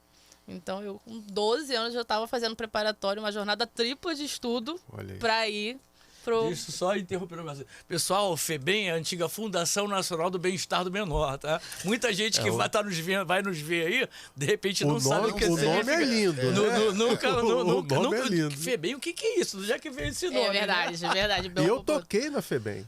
Porque eu fiz parte da banda marcial lá do Gissone, eu tocava corneta, e um dos lugares que a gente se apresentava era lá na FEBEM. Muito o legal. nome é lindo, né? Mas a escola tinha até calabouço, a nossa sala tinha uns negócios assim muito suspeitos, né? O nome era lindo. E aí, assim, quando, né? Então, assim, uma criança ainda, com 12 para 13 anos, com essa jornada abrupta de estudo, e aí, numa dessas crises de ansiedade, preciso passar, minha vida depende disso. Um professor virou para mim e falou, calma, porque isso aqui, a sua nota não te define, né? A sua nota não te define. Perfeito. E aí a gente olha, então assim, estar aqui hoje, devo muitos estímulos positivos. E por muitas das vezes, quando a gente entra na casa desses alunos, quando a gente entra no cotidiano desses alunos, a gente está falando de alunos que não têm estímulo. Não tem estímulo positivo, não tem o famoso, você não faz mais do que a sua obrigação. Né? Às vezes a gente está falando de uma sociedade de pais que são analfabetos funcionais, que são pais que já vêm da falta de estímulo. Concordo. E vira uma avalanche. Sim. São os chamados efeitos de segunda ordem. Isso. Vão se sobrepondo e vão piorando cada vez mais aquele efeito inicial. Né? Assim, a tua fala é perfeita, Sulamita. Eu compartilho isso com você. O que me preocupa, e aí eu detesto ser o cavaleiro do apocalipse. Ele vai ser o malvadão. É o malvadão aqui da mesa, né? É assim, essa geração, e por isso que eu falo que eu concordo em gênero e número e grau contigo, mas até que ponto eles vão estar sempre dependendo dos estímulos? Entende a minha fala? Sim. Em que momento a chave muda e fala, cara, vou bater no peito, agora é comigo. Agora eu vou. Entende? Há tempos atrás, se tu não estudasse, velho, é reprovado e surra em casa. Esse era o estímulo, né? Em dado momento você fala, não, peraí, eu tenho que mudar a minha realidade. E aí me preocupa muitas das vezes, tudo bem, eu concordo contigo plenamente. Aquele que está inserido numa situação, né, difícil para ele, a gente falou tanto da caverna de Platão, né? Sim, é difícil para ele sozinho, como? É quase impossível. Vamos falar em probabilidade, a probabilidade dele conseguir é muito pequena. Então ele realmente precisa desse estímulo. Agora, até que ponto? O tempo todo você vai ter que estimular, e aquela pessoa fica assim, não, mas se eu não tiver o estímulo, eu não vou lá fazer o meu café. Não, alguém tem que me estimular para eu ir lá fazer o café, para eu beber o café. Eu acho que daí vem a criança que precisa ser estimulada a não ser estimulada. Porque tem algum momento que a pessoa ela tem que adquirir a sua persona, a sua personalidade, e falar, não, a partir de agora é comigo. Eu tenho que dar com as minhas próprias pernas. E aí a gente tem, pra mim... Então isso tem que ser dosado também, não é assim... Exatamente. O tempo todo você tem que estimular. Entende o que eu estou querendo dizer? Então, eu acho uma experiência bem interessante. Vladimir, você fez parte da escola antes dela ser Eliane Dantas, não Sim, fez? era a República de Cabo Verde, desde 2011. 2010, 2011. Assim, por que ela mudou para Eliane Dantas? Porque- O que é a escola Eliane, Eliane Dantas? Porque Dantas. nós até sei, né, porque eu estudo lá, mas nós que estamos assistindo e, né, não sabemos exatamente por que ela mudou para Eliane Dantas. O que acontece? Qual foi a ideia? A Escola República de Cabo Verde, ela era uma escola num prédio compartilhado. Né? De dia, ela Tarsila do Amaral, do município, e o Estado alugava aquele mesmo prédio para à noite funcionar o Colégio Estadual República de Cabo Verde. Bom, teve a pandemia, né? Começou a pandemia lá nos anos de 2020, e o Estado resolveu fechar a República de Cabo Verde 2020 para 2021 e se transferi-la como República de Cabo Verde lá para o prédio onde nós trabalhamos, que é o mesmo espaço onde está o Colégio Estadual Mato Grosso, né? E tinha aquele prédio lá, que ali já foi Santa Úrsula, ali já foi um outro curso pré-vestibular ali da vida, um outro colégio, com poucas salas, e aí o Estado pegou esse prédio e ia ser República de Cabo Verde um colégio cívico-militar. Ia ser cívico-militar. Aí, o que aconteceu? Nesses 2 anos de pandemia, houve essa mudança toda, e a professora Eliane Martins Dantas veio a falecer dentro do seu departamento no Estado. Então, tiraram o nome, né, de República de Cabo Verde e colocaram Colégio Estadual Professora Eliane Martins Dantas, em homenagem a essa funcionária pública, professora que também era lá. E aí veio a ideia surgiu, né, essa ideia da intercultural, aboliu-se a ideia do colégio cívico-militar, que eu até estava pensando em não ficar lá, Por se tornar- cívico-militar, porque eu me conheço. Não Resposta. porque eu me conheço. Eu não ia citar ninguém de patente, sei lá o que, vir dar ordem a mim como é que eu tenho que dar a minha aula. Né? Eu me conheço, né? Você, Cláudio, me conhece um pouquinho, né? Eu me conheço. Então, aí veio essa parceria da SEDUC, né, do governo do Estado, com o Consulado da Alemanha e o Instituto Goethe. Aí virou a Intercultural Brasil-Alemanha, que está sendo Sucesso. uma bênção para nós. Eu acredito que o Cláudio concorde comigo. Sim, O corpo, a maioria do corpo docente das disciplinas de currículo obrigatório são da República de Cabo Verde, né, exceto a Sandra, que saiu, né, aposentada ano passado, e saiu a professora de matemática por falta de tempo de aula lá, não comportava. Saiu de educação física, que ele se mudou daqui para Jacarepaguá. A direção mudou. Então, bom, eu e os outros, Davi, Diego, Margarete Esser, Ive, Isaías, o Carlos Henrique de Geografia, nós somos da República de Cabo Verde. E assim, dentro dessas, quantos alunos estudam um total assim na escola em média? Hoje? Hoje. Na nossa escola, É. esse ano nós estamos com um corpo discente de 300 alunos. 300 alunos. Então é um mostrado. Quantos estudam no Mato Grosso? 3 mil. 3 mil alunos. Mato Grosso o prédio da Mato Grosso é 3 vezes maior que o nosso. Né? E essa parceria, né, Brasil-Alemanha, o que deu para vantagem, por exemplo, porque a primeira turma a se formar no Eliane Dantas se formou ano passado, Ano não passado, foi? Como foi assim? Qual foram as portas que se abriram para eles por conta dessa parceria? O que acontece? O Instituto Goethe, ele proporcionou aos nossos alunos um caminho para ir estudar na Alemanha, através daquele projeto APAL, né, que eles são recrutados aqui, fazem o processo seletivo, diante do quê? Diante do seu aprendizado de alemão, eles passam por processo seletivo e que queiram ir para a Alemanha. Então eles vão para a Alemanha estudar enfermagem, né? E aperfeiçoar o seu alemão lá. Mas para eles saírem daqui e irem para lá, eles têm que sair pelo menos no 3º livro de aprendizado alemão, que é o A2, não é isso? É o A2. A2. Então tem o são 4 livros iniciais, né? Ele tem que ir com o A2 já bem definido na mente deles, bem falado, bem entendido. Então, o que eles fizeram? Esses alunos que passaram para participar do processo seletivo no passado, eles começaram um intensivão de alemão lá no Instituto Goethe, lá no Passeio, em setembro do ano passado.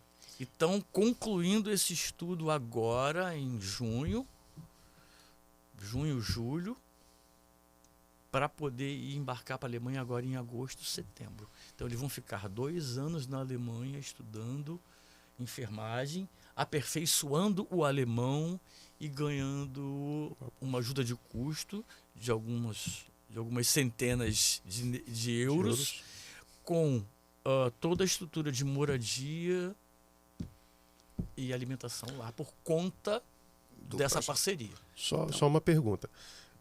Quantos alunos vocês têm lá hoje? 300. Esse ano 300. 300, 100, primeiro, 100, segundo 100. e terceiro ano. É mais ou menos 100. Mais ou menos 100, 100, 100. 100. Isso. Então deve ter ali umas 2 ou 3 turmas, Três turmas de cada turma. série. De cada É. série. E esse intensivo que é feito no Instituto Goethe seria para as turmas de 3ª série Seria para os alunos que já passaram. que se prontificaram a participar do processo seletivo da APAL para ir para a Alemanha. Então, desde a 1ª série, eles já podem fazer parte já desse curso. Não. Eles têm o curso de alemão na escola. Na né? escola. É durante Eles 3 anos. Ele aprende Isso. alemão durante 3 São anos. 8 No a- 3º ano, né? No 3º ano é que tá. começa o processo. Então, quem participa dos cursos no Instituto Goethe são alunos da 3ª Da série. 3ª série que se Que se destacaram, e que querem querem. ir para a Alemanha. E Exatamente. são quantos hoje, por exemplo, lá no Instituto Goethe? Hoje quantos que tem deve ter? 17 alunos preparados, prontos para ir para a Alemanha. Em torno de 20% da turma. De 100, das 3 17%, turmas que se formaram o ano passado, somente acho que foram 22 que se candidataram aí. Aí teve o processo seletivo, desses 22 vão 17. É isso que eu ia perguntar. Ou São seja, 3 turmas de terceiro ano? Pra cada o ano série. passado foram 3, esse ano só tem 2. Então, turmas. a gente está falando de 200 alunos, 22 se candidataram. Não, só da 3ª Só da série. Só da Terceira terceira série, 100. É, porque a primeira e Então, segunda nós não pode, chegamos né? a 100, né? Porque há um decaimento de alunos Sim. por conta da... Sim. O curso lá é um curso integral. É, né? hora integral, O horário de deles... 7 às 17 de segunda a quinta e 7 ao meio-dia, sexta-feira. A minha pergunta é, você nota o interesse desses alunos de ir para a Alemanha por maior parte da turma, 100% da turma? Porque eu não sei Não, se... em torno de 20%. Nós temos no 3º ano do ano passado 60 alunos que se formaram. Sim. Tá? Desses 60, 20, havia uma vaga para 25. A gente não 22 se sabia, candidataram. 22 se candidataram E e 17 17 passaram. aprovaram. E tivemos 10 aprovados no vestibular. Ou seja, é uma média de 50% de aprovação da turma para concursos, né? Para esses tipos de É porque aí você pega 20% está lá no Instituto Goethe, né? E essa outra quantidade passou no vestibular. E eu 20% não, porque seria É de 8, 60. 16, né? É Não, de de 80. 60 pessoas. não foi. 60 se formaram. 60 se formaram. é mais ou 16, menos 100 18, por- 30%. É mais ou menos 100 por turma, né? Por série. Eu imagino que seja 120, 100, 80. Hoje em dia alguma nós coisa temos assim. 4 turmas do primeiro ano. 4 turmas do Quatro. E primeiro só ano. 2 do terceiro. 2 do terceiro. Mas ano passado se formaram 3 turmas, nós somando as 3 turmas dava uns 60 alunos. Não, acho que dava mais um pouquinho mais. mais, né? Vou botar Não chegava- 70 alunos. chegava a 70? Chegava a 70 alunos. 70 alunos. Desses 70, havia a possibilidade de 25 fazerem a prova de seleção para ver quem queria essa coisa. Só que a gente está falando, claro, de aluno de 17, 18 anos, que depende da permissão dos pais para passar 2 anos fora do país. Né? Mas é um Mas ponto o que eu curioso, quero né? colocar é como isso deu para eles um propósito. Sim. Que aí o propósito não era mais o celular, não era mais a tecnologia, O estímulo. mas era um estímulo. Então, eu acho que o que nós precisamos dar para os nossos alunos Exatamente. são estímulos, mas um estímulo que evolua também. Exato. Começa Exatamente. no celular, beleza. Passa para o teclado, porque ele vai ter que trabalhar isso na indústria, e o computador também. Mas, através disso, o que ele visualiza, né? quando ele aprende a mexer no mouse, quando ele aprende a mexer o teclado e não só digitar com o polegar, ele visualiza que isso vai levá-lo onde, né? Então, mas aí, Cláudio, se me permite, o onde está bem definido. Então, nessa escola... Entende? Nessa escola, o onde está bem definido. Se eles entram, acreditam no processo... Podem, né? Tem essa possibilidade. Se tiver um bom desempenho, lá na 3ª série você tem a chance de ir para a Alemanha. Sim. Então, o onde está bem definido. Ou seja, você vai estudar, você vai se dedicar por 3 anos e eles conseguem materializar o objetivo final daqueles 3 anos. Sim. E muitas das vezes o aluno ele está ali, né, numa escola que ele então, o meu objetivo vai ser passar no vestibular. Tá bom, é legal, mas parece que está mais físico, mais palpável esse objetivo. E aí, quando você me apresentou, o Cláudio, eu conheci o Eliane Dantas porque os alunos queriam, porque eu tenho mestrado em engenharia nuclear. O Cláudio falou. E aí o Cláudio falou, não, Eduardo, vem aqui para falar um pouco, dar uma palestra sobre a engenharia nuclear, coisa e tal. Eu falei, onde é isso? O FRJ, na U? Qual o contato que você tem? Não, no Colégio Estadual Eliane Dantas. Peraí, Colégio Estadual do Rio de Janeiro, né? É aqui no Rio de Janeiro mesmo. E aí aquilo ligou uma chave. Falei, como os alunos de uma turma estão interessados numa palestra ou um bate-papo sobre engenharia nuclear? E eu tive a grata surpresa de poder conversar com aqueles alunos. E muitos daqueles que te ouviram, porque ele trabalhou com a turma 3001 da Vitória Nogueira. Né? Muitos daqueles alunos que te ouviram são esses que estão fazendo parte ali lá do grupo. E que nessa semana entregaram toda a documentação com a permissão dos pais, a autorização da escola. No consulado da Alemanha para poder acertar a documentação para ir embora. Então, o que acontece? É essa educação que eu acredito. Entendeu? Então, essa questão do estímulo que a Sulamita traz para a gente, eu que fico emocionado, extremamente importante, o estímulo que ela falou que foi, né, batendo papo aqui com as tancadas, que a mãe dela foi fundamental para que ela pudesse, né, alcançar essa carreira dela, esses estímulos que nós tivemos que buscar dentro das nossas químicas, porque quantos alunos entraram com você e quantos se formaram efetivamente? Na faculdade? A minha turma, eu tinha aula no anfiteatro, tinha uns 70. A minha turma noturna tinha 70 alunos. No final do 4º ano de faculdade, nós tínhamos 26 ou 27. Tá, a gente tem essa defasagem. Eu vou dar o dado de física. 2. Entramos 40. Formamos 3. Viu? Errei por um, hein, cara? E aí, menos de 10%. Eu acho que, se vocês me permitem, né, fazer esse gancho, quando eu falei, né, a gente precisa estimular a criança a não ter estímulo. Para mim, me fala muito dessa questão da evasão. Por quê? A gente estava até conversando um pouco isso com o Vladimir sobre as gerações, né? Então, a geração dos pais de vocês, por exemplo. Eu, como eu tive pais que também são mais velhos, eu peguei meu pai, saiu do Nordeste, com 7 anos já trabalhava, saiu do Nordeste, veio para o Rio, toda aquela história sofrida, sabe? E a gente sempre galga buscar facilidade para o nosso filho, né? A gente quer que o nosso filho seja melhor do que a gente. Só que a gente tem uma geração que começa a ser criada com muito conforto. Ela começa a ter uma resistência à dificuldade. É uma geração que foi criada com calculadora, ao invés de fazer a conta na mão, né? É engraçado, quando minha mãe começava a me ensinar tabuada, né? Ela ficava assim, 3 vezes 12, 3 vezes 6... Aí 18, beleza. Então você bota mais 3, 21. Diminui 7, dá não sei quanto. Né? E fazia esses gatilhos mentais. Sim, sim. E a gente tem uma geração que agora é computador, faz a conta. Às vezes 4 mais 5, a pessoa vai lá na calculadora para fazer o 9. Né? Então, assim... Não é, Vladimir?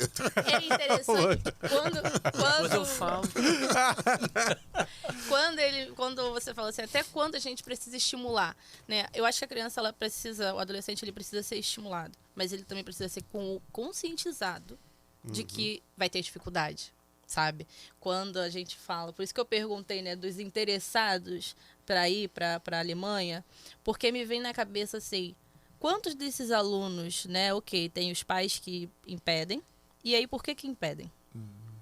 Por conta da dificuldade, né? Porque a primeira coisa que a gente vai é pro social, pra viabilidade, e aí a gente tem bolsa, a gente tem amparo, a gente tem moradia, então isso não é uma questão. Quando eu passei por República, por exemplo, para a FATEC, como eu falei, eu entrei com 13 para 14 anos. Eu morava em Nova Iguaçu cidade, porque o bairro é 40 minutos do centro, tá? Então, assim, era roça. E o República é em Quintino. Então, eu saía com 13 anos de idade no ônibus de 5 e 10 da manhã. E aí, quando eu vivi isso dentro do preparatório, colegas minhas que os pais não deixaram. Sim, sim. Entendeu? E aí, a minha avó mesmo falou pra minha mãe, não, você vai levar ela, né? Aí minha mãe, tá maluca? Quando eu chegar lá, tá na hora de eu voltar. Quando eu chegar em casa de volta, tá na hora de eu buscar. Porque era um trajeto de 3 horas de viagem. Então, assim, por muitas das vezes, eu me questiono se alguns alunos que olham pra Alemanha e falam assim, mas eu tenho frio, como é que eu vou me virar sozinho? Esse desconforto, essa dificuldade que faz parte do game, faz parte do jogo. E por muitas das vezes, a gente tem estímulo. Mas eles estão acostumados com esse tipo de conforto, sabe? Com esse tipo de... Só de pensar no trabalho que me dá, eu já desisti. Por conta dessa facilidade. Então, eu concordo com a sua frase também. Até quando a gente precisa estimular e facilitar? A gente vai distribuindo flores. Na primeira pedra, a criança vira e fala, pô, não, uma pedra muito grande. Você pega, né? Existe aquela fala assim, não, mas nós precisamos estimular os alunos, as crianças, a usar a tecnologia. Então, se ela pode fazer a conta lá no celular, na calculadora, por que ser contra? Existe essa fala. Sim. Só que se você parar para analisar essa fala, e se a gente fizer a seguinte reflexão, antes a gente tinha que dar o jeito da gente, porque a gente tinha que decorar a tabuada, fazer os gatilhos mentais, colocar de 3 em 3. Nós tínhamos que dar o jeito da gente para saber a tabuada. Beleza. Aí hoje, não, então vamos usar a calculadora. Isso foi uma evolução? Tá, eu tenho uma ferramenta que me auxilia. Bacana. Mas eu, usando a ferramenta, eu já deixo de me preparar para uma dificuldade, que é aprender a tabuada, e eu tenho que dar o meu jeito. Aquilo, eu não vou mais ter que dar o jeito, porque a calculadora me facilitou. Então ela é boa por um lado, mas ela pode ser ruim por outro. Então vamos além. Então hoje a gente tem a calculadora. Beleza, então vamos usar a ferramenta tecnológica. Daqui a pouco, a gente vai ter que ensinar para o cara qual é o número 4. Existe a evolução tecnológica, mas ao mesmo tempo você tem a evolução. A regressão humana, né? Humana, porque, não, eu tenho a calculadora. Aí qual é o próximo passo da involução? Daqui a pouco o cara não sabe qual é o 4 para multiplicar, ele não sabe nem o símbolo da multiplicação para fazer o 4 vezes 2. Porque está regredindo tanto. Daqui a pouco não, já está acontecendo. Isso que então tudo bem. Então assim... a gente tem dados que o ser humano, a gente é a primeira humanidade que está ficando mais burra. Porque se a gente vai para uma linha histórica, né? O ser humano, ele evoluiu. A gente não tinha fogo, a gente fez fogo, a gente andava corcunda e agora anda de 2 pernas. E agora a gente está regredindo. Porque agora a gente está assim, né? Curvando de novo, né? Exatamente. Por conta dessa falta da capacidade de refletir, a capacidade de pensar, de estimular o nosso cérebro, né? E por favor, não sejam inocentes. Tem gente que pensa e muito, tá? Para você não precisar pensar. Exatamente. Sim. Porque toda essa ferramenta tecnológica, ela não veio dos deuses, astronautas, e fala, aqui, ó, eu vos apresento essa tecnologia. Alguém pensa e pensa muito. Então, se eu estou usando esse termo agora, me perdoe, mas existe uma casta no nosso mundo que pensa pra caramba. Eles pensam tanto que eles são capazes de prever o meu passo amanhã, o de amanhã. Sem dúvida, sem dúvida. Então, mas dentro dessa questão, né, na avaliação, eu quero voltar à avaliação, a gente começa a perceber o quanto que a disciplina, a falta dessa dificuldade da aprendizagem de uma tabuada, né, das contas, acabam afetando uma disciplina que não seria diretamente ligada à matemática, porque a química tem seu discurso próprio, tem sua tabela periódica, né, tem seus elementos químicos, tem suas combinações, que depois até usa a matemática como um instrumento, não é o prato principal do menu. Mas como é que isso afeta lá? Afeta muito, porque do primeiro ano você conhece a química, né? O que é átomo, o que é molécula, o que é ligação química, o que é isso, o que é tabela periódica, tudo bem. O que é uma equação química.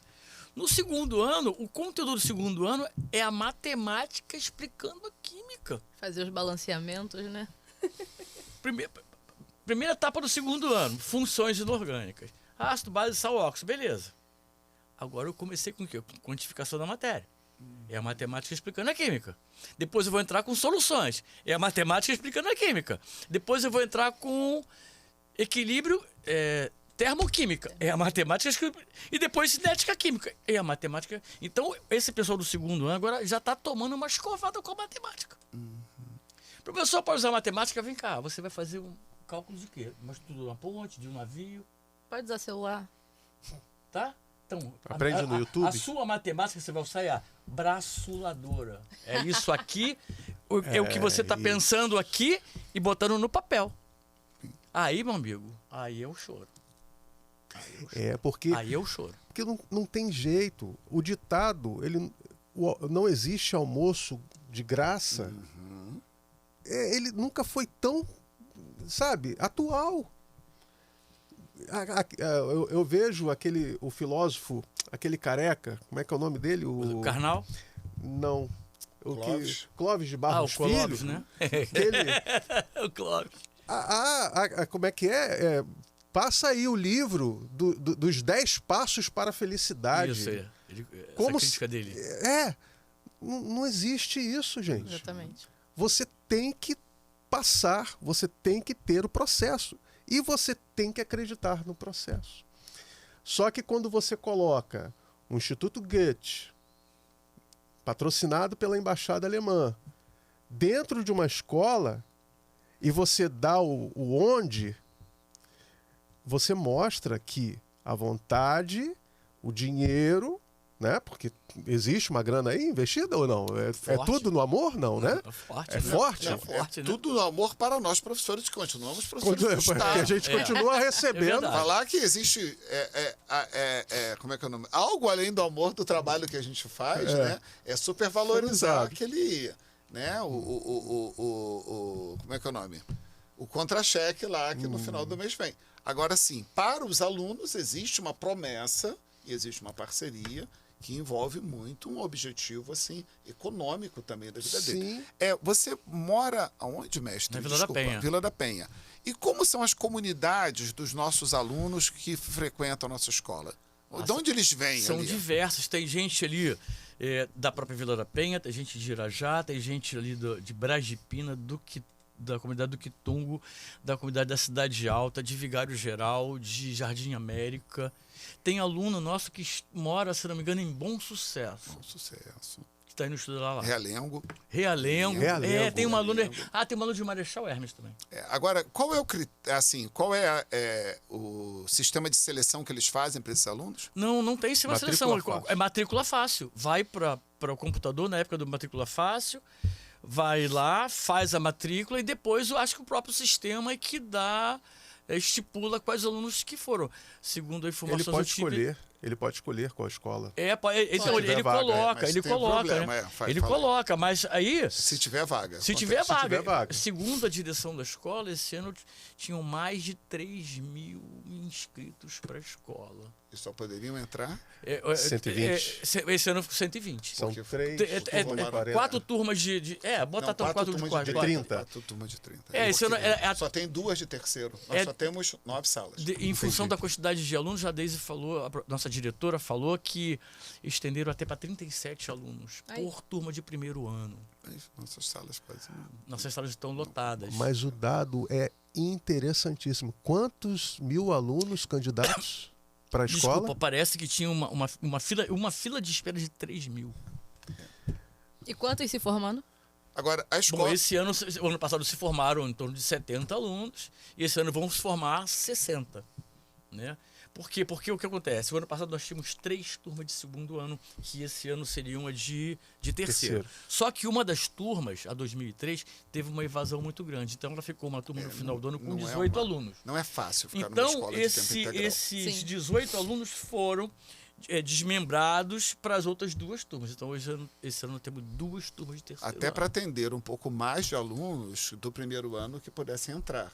Então, nós, por exemplo, atendemos 25% a mais do que nos anos anteriores. Exatamente. Só podiam entrar 6 e dessa vez entraram 120. Então, o ano que vem, nós vamos ter 3 turmas de terceiro, 4 de segundo e vamos ver quantas de primeiro vai se abrir. Deve ser abrir só 3. É porque são só 9 salas, né? Porque é por causa da questão de sala. Agora, é uma escola inspiradora, né? Porque por que essa funcionou? Porque, assim, a dúvida, eu acredito, não fiz parte do início da escola como o mestre fez, eu entrei, a carruagem já estava andando, né? O primeiro ano já havia passado, que no primeiro ano tinha dificuldades até das salas estarem em construção ainda, né? Salas ainda sendo acabadas ainda. Eles são os pioneiros. Esses alunos que você encontrou lá, aquela Foram os 3001 que você conversou, são alunos pioneiros, né? Eles tiveram N dificuldades. Quando esses entraram, já tinha mais mordomias, né? Já tinha mais mimimi lá para eles, né? O que acontece é que essa escola era um projeto piloto para ver se... Será que é possível um aluno sair do município do Rio de Janeiro, né, sem nenhuma prova de seleção, entrar numa escola e aprender uma outra língua que não fosse, né, a língua inglesa, que já é a Tão segunda língua difícil, oficial, né? tão difícil, né? É. E o que aconteceu que parece que a escola ficou funcionando bem. E aí o que aconteceu lá em Petrópolis? Outra escola Brasil-Alemanha, um CIEP lá em Petrópolis, o CIEP Santos Dumont, também vai ser uma intercultural Brasil-Alemanha. Também no mesmo esquema, Goethe Institute, Secretaria do Estado do Rio de Janeiro, de Educação do Estado do Rio de Janeiro e o Consulado da Alemanha. E lá, como dentro das pequenas cidades do Rio, o Estado às vezes tem que se comprometer com o município, porque o município não dá conta. Então, E tem outro detalhe, em Maricá também é outra Brasil-Alemanha. Maricá também é outra. Outra Brasil-Alemanha em Maricá. Em Maricá. E nessas 2 cidades, eles vão começar a partir do 6º ano. É uma escola do Estado, mas que tem 6º ano para poder conversar. É bom que eu vou mandar minha filha para lá. Nós já temos... e lá, para quantos alunos? Porque a nossa é só para 300, lá eu acho que é o... eu não sei o Eu acho que quantitativo. chega a alcançar 600 alunos. No CIEP de Petrópolis, não é isso? Deve ser isso. Entendeu? Então, assim, foi uma experiência de excelente resultado por conta, para você, a primeira prova, porque o Instituto Goethe, ele chancela, né? Chancela algumas cursos. escolas no estado do Rio de Janeiro. 3 oficiais, uma delas é o Cruzeiro, a outra o Corcovado, a nível de ensino médio, e a nossa, Eliane Dantas. E ele faz a avaliação. Existe uma avaliação feita igual pelo para próprio todos instituto. eles, a mesma avaliação. Na primeira, essa turma do 3001, que o Eduardo conheceu, eles fizeram a primeira prova de avaliação do instituto. A média da escola foi 9,5. E a das outras? Chegou a 7,5 de média. Olha, Olha que Eles diferença. fazem uma avaliação de proeficiência no final do ano. olha só o que é capaz de fazer, né? A educação, o que ela é capaz de produzir quando ela tem apoio. Então, essa parte de você... É inspiradora mesmo. eu digo que é o efeito Uber. Né? Efeito Uber. Primeira pergunta, quando você abre o aplicativo, para onde você vai? quer? É isso. Se você não responde essa pergunta, nem o Uber pode te ajudar. E muitas vezes, das escolas que nós trabalhamos aqui, do Estado, elas não têm esse princípio. Por isso, eu acho tão fantástica a parceria, né?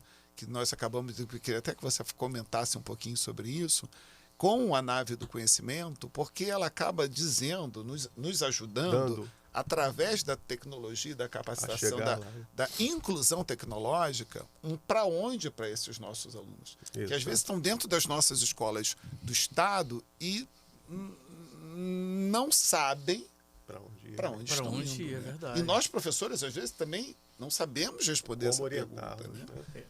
Eu acho que é exatamente isso que você está falando. A nave, ela funciona como uma inclusão tecnológica, né? E através desses artefatos da tecnologia, traz para essas crianças, para esses adolescentes, esse direcionamento. E às vezes até, como vocês pontuaram, para o docente.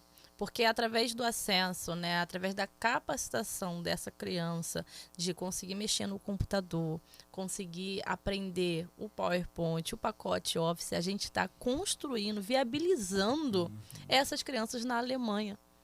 Sabe? A gente está viabilizando essas crianças que nunca pegaram no computador, que não têm acesso a isso, para que daqui a pouco, daqui a 10 anos, elas estejam na Alemanha.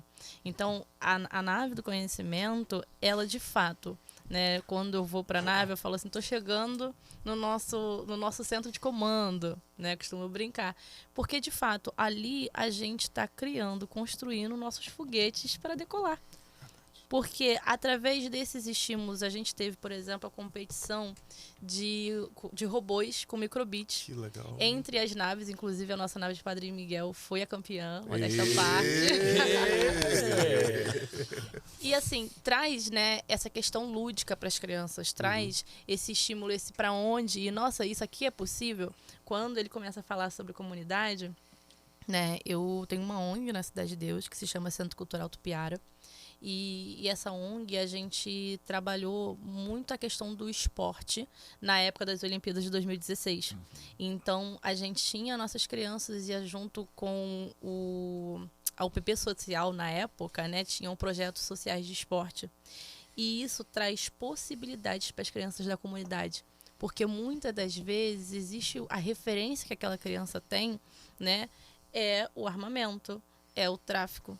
E quando a gente chega numa nave com acesso e inclusão de tecnologia que está localizada, né, ali a gente tem a nave, ela está no meio de um ponto estratégico de 16 comunidades.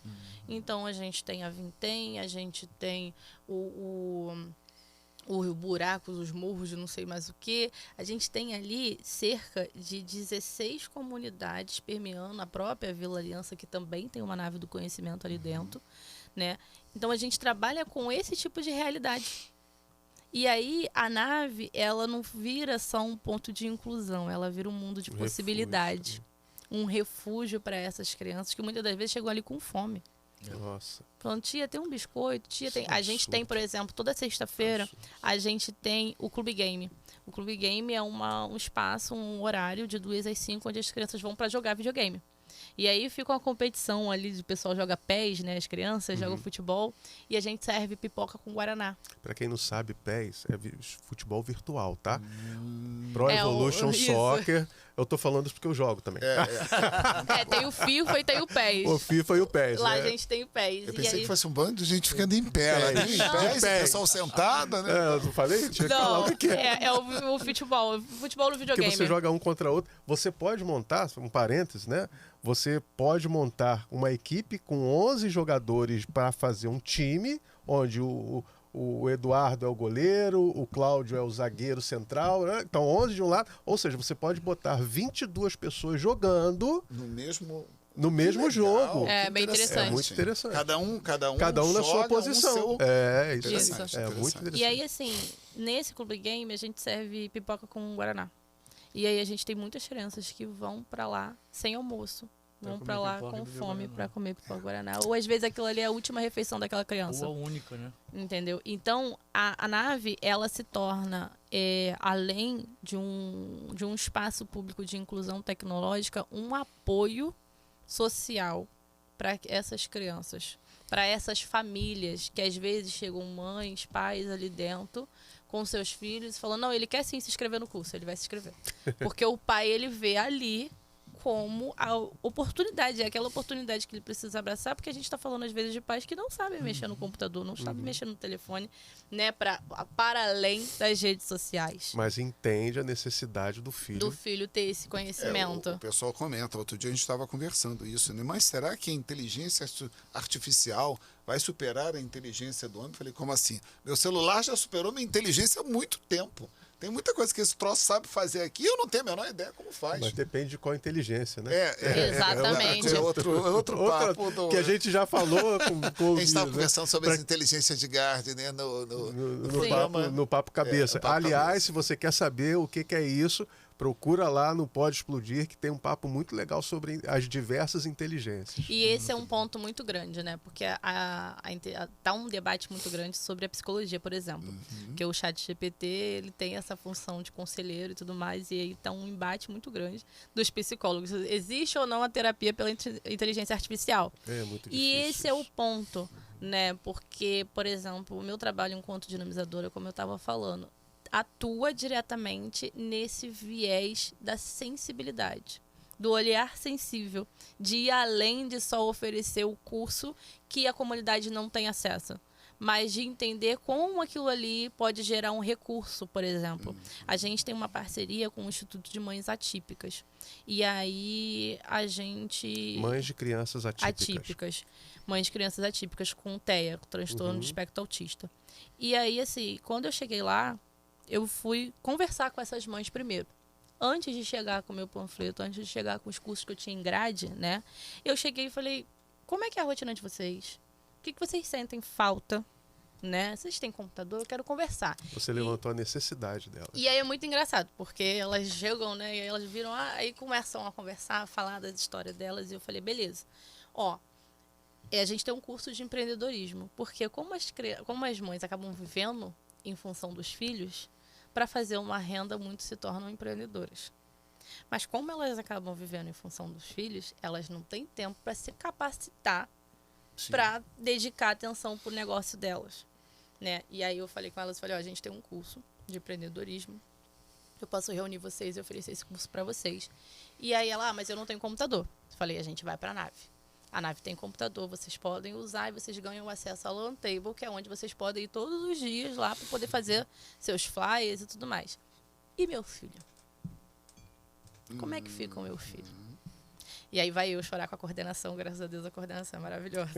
Fala, olha, eu tenho público, eu tenho necessidade, eu tenho a pessoa, mas eu preciso de espaço para quem vem junto com a pessoa.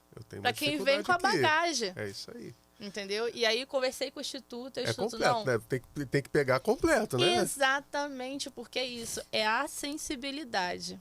Porque é onde a inteligência artificial, ainda pelo menos, não pega. E quiçá algum dia vai conseguir pegar, porque é isso que nos diferencia, né? A capacidade racional, a capacidade de ser sensível sobre aquela situação. Verdade. E aí eu falei, a gente conversou, eu conversei com o Instituto, conversei com o meu coordenador, ele não, pode trazer. E aí o Instituto ofereceu a equipe multidisciplinar deles, os pedagogos, psicólogos, e eles fizeram uma sessão lúdica externa com as crianças atípicas, autistas, no anfiteatro, enquanto as mães estavam na nossa sala multimídia aprendendo Canva para fazer as divulgações delas. Muito maravilha, legal, isso legal, é muito bacana, muito bacana. Vocês já chutaram aquela história? Foi um fato verídico. Foi uma mãe relatou, ela tinha que ir para a faculdade, para o colégio, sei lá, fazer uma prova, mas ela não tinha com quem deixar a criança. E o professor ficou com a criança no colo enquanto ela fazia a avaliação, alguma coisa desse tipo. Isso é coisa de... né? É a sensibilidade do educador, mediante a dificuldade do aluno. Não é? Isso é bonito de se ver. Eu acho que isso é um tipo de prática que, sempre que possível, ela ser colocada em prática, né? A sensibilidade do educador, mediante a dificuldade do aluno. Só para, assim, fechar, eu comecei a lecionar em 2005, né, no colégio que fechou, virou outra escola. Então, eu tinha, naquela época, eu dava aula à noite, né? Meu concurso foi para a noite, então eu tinha alunos mais idosos, né? Eu tinha a dona Elizabeth Jesus, que ela era trocadora de ônibus. Às 4h30 da manhã ela tinha que estar na garagem, senhora mesmo, cabelo todo grisalhão. Morava na comunidade do Para Pedro. Ela era aluna 8, 9, 10. Olha. Com os seus 50 e blau. Legal, né? Aí eu tive uma outra aluna que ela era meio senhora também, ela trabalhava com limpeza. Ela era uma faxineira, digamos assim, né? E uma vez eu encontrei com ela no centro da cidade, eu fui ao médico no centro da cidade, encontrei ela no metrô da Carioca. Eu falei, oi, dona fulana. Eu tô saindo daqui pra ir pra casa, pra tomar banho, pra ir pra escola. Eu falei, daqui a pouco eu tô lá. E aí chegou no meio do ano, ela falou assim, professor, eu vou desistir. Eu falei, por quê? Não, porque isso, porque aquilo, não tô bem em matemática, não tô bem em português, não tô bem no senhor. Eu falei, pede a ajuda do professor. Não desiste não, você tá no 3º ano. Por que vai dizer? Faltam só 4 meses para terminar. Pede ajuda no que você precisar, eu vou te ajudar. E assim foi. Aí chegou no final do ano, a escola pequena, aquela pequena colação de grau ali. Aí os professores falaram, a direção falou, aí a diretora falou assim, alguém quer falar? Aí uma aluna A falou alguma coisa, outra aluna B falou outra coisa. Aí ela levantou a mão, eu quero falar. Aí eu estava na ponta direita da mesa, o microfone estava aqui, ela pegou o microfone, pequenininha, ela pegou o microfone assim, olha para mim. Sabe por que eu estou me formando hoje? Você passou de ano. Não, por sua causa, que você não deixou de existir. Legal. Aí, né, cara, aí, sabe, aí cai aquele cisco Caiu no cisco, olho caiu aqui, cisco. né, aí você Cai o caminhão fica... de terra logo. Pô, loucura. Por causa de quê? De uma sensibilidade, Uma mediante a uma dificuldade de um aluno, pede ajuda. Faltam só 4 meses para terminar. Não Então, tá eu bom. acho que são esses tipos de sensibilidade, né? Eu sou um malvadão, mas eu cutuco pra caramba, mas eu levo... O Cláudio sabe, eu converso, Sim. eu levo no papo. Gente, olha só, são 3 anos de Alemanha. Independente de vocês terem oportunidade de ir para a Alemanha para trabalhar um aprendiz de enfermagem ou outras, vai abrir para tecnologias também, Sim. né? Esse ano vai ter tecnologia. Para tecnologias. Muito bom, muito bom. Vocês, ao final de 3 anos, dominando um básico adiantado do alemão, isso abre portas aqui dentro também, Com certeza.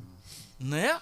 Como guia turístico, como sei lá o quê, mas abre porta. Spreche Deutsch. Né? É isso aí, eu falo alemão. Traduz. Né? Fale alemão.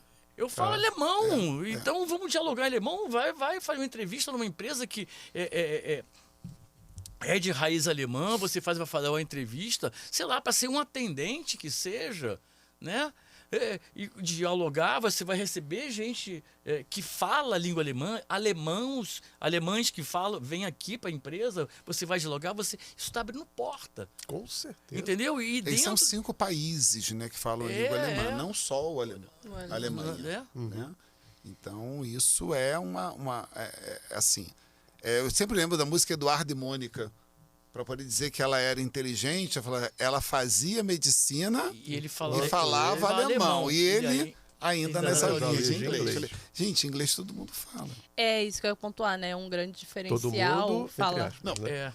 Quem não mundo. fala sabe o que é um hot dog, sabe o que é um hambúrguer, sabe o que é um futebol. Nós somos, né, vamos dizer assim, ensinados desde pequeno essa língua. Agora, coisas básicas do alemão, né, como um Guten Morgen, né, Guten Tag, Wie Willkommen. Agora o grande diferencial profissional é a terceira língua, né? É a Porque o terceira língua, inglês dominou, principalmente quando a gente fala de tecnologia. Tecnologia é inglês. E no mundo que até ontem, né, havia uma centralidade no inglês. E agora, economicamente, nós estamos mudando e muito, né? Muito, né?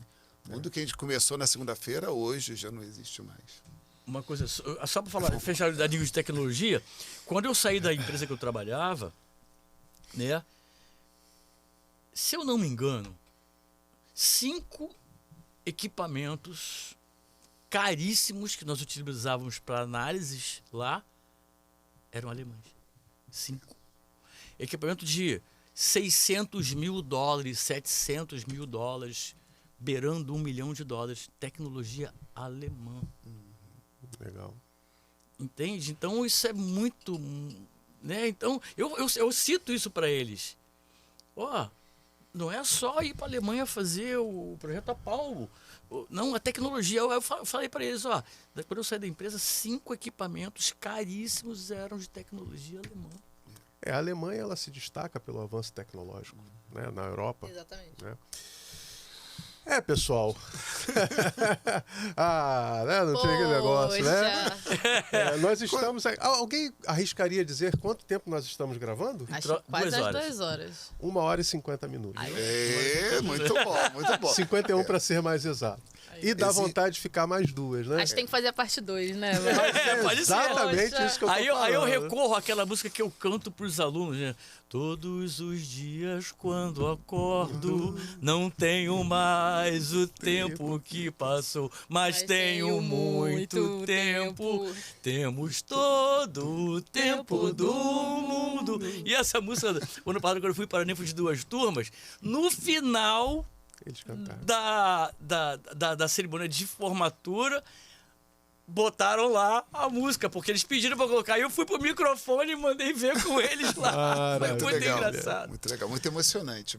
Porque, assim, foi a nossa primeira turma a se primeira, formar, sim, né? primeira Dentro turma. Ai, que desse fofo. critério. E uma turma que se formou, aquela turma que você conheceu, Sim, uma turma sim, que se sim, forma por sensacional. excelência, né? Foi. Nós tivemos ali uma coisa muito legal. E aí, gente, eu acho isso, que tudo que é bom Dura pouco. dura pouco. Dura pouco. Pessoal, é isso, né? O programa pode explodir mais uma vez. Você arrebentou a boca do balão, trouxe convidados sensacionais. Eu fico emocionado quando a gente fala de educação e educação que dá certo, né? Nos moldes do Eliane Dantas, nos moldes da nave do conhecimento. Um programa sensacional, excepcional. Professor Vladimir, muito obrigado por você estar aqui, ter aceitado o convite do meu amigo Eu que agradeço, Cláudio, e Aurélio. você por receber aqui. Foi uma Sulamita oportunidade também. ímpar. Muito obrigado por ter vindo aqui em pleno sábado, né? Cláudio, suas considerações. Olha, gente, eu só tenho que agradecer vocês, né? Eu acho que essa paixão pela educação nos une, né? Sim. Eu conheço o Vladimir já há 2 anos, que a gente trabalha juntos lá na Verdade. escola, né? E é um clima maravilhoso. Nunca trabalhei numa escola que tivesse um clima como aquele. Convido, né? Como o Eduardo foi visitar a Sulamita, Olha que você eu poder ir fui. lá, É, não é isso? É transformador, tá? Você sabe que o convite não é só para você, né? Pode, É. né? Por favor, eu quero que esteja junto também. Vai lá para conhecer a escola, porque é outra coisa. É transformador. É engraçado aquilo que pode ser quando há oportunidades para essa juventude. E o que me encantou, né? Eu conheço a Sulamita há uns 2 meses. Acho que por aí. 2 meses.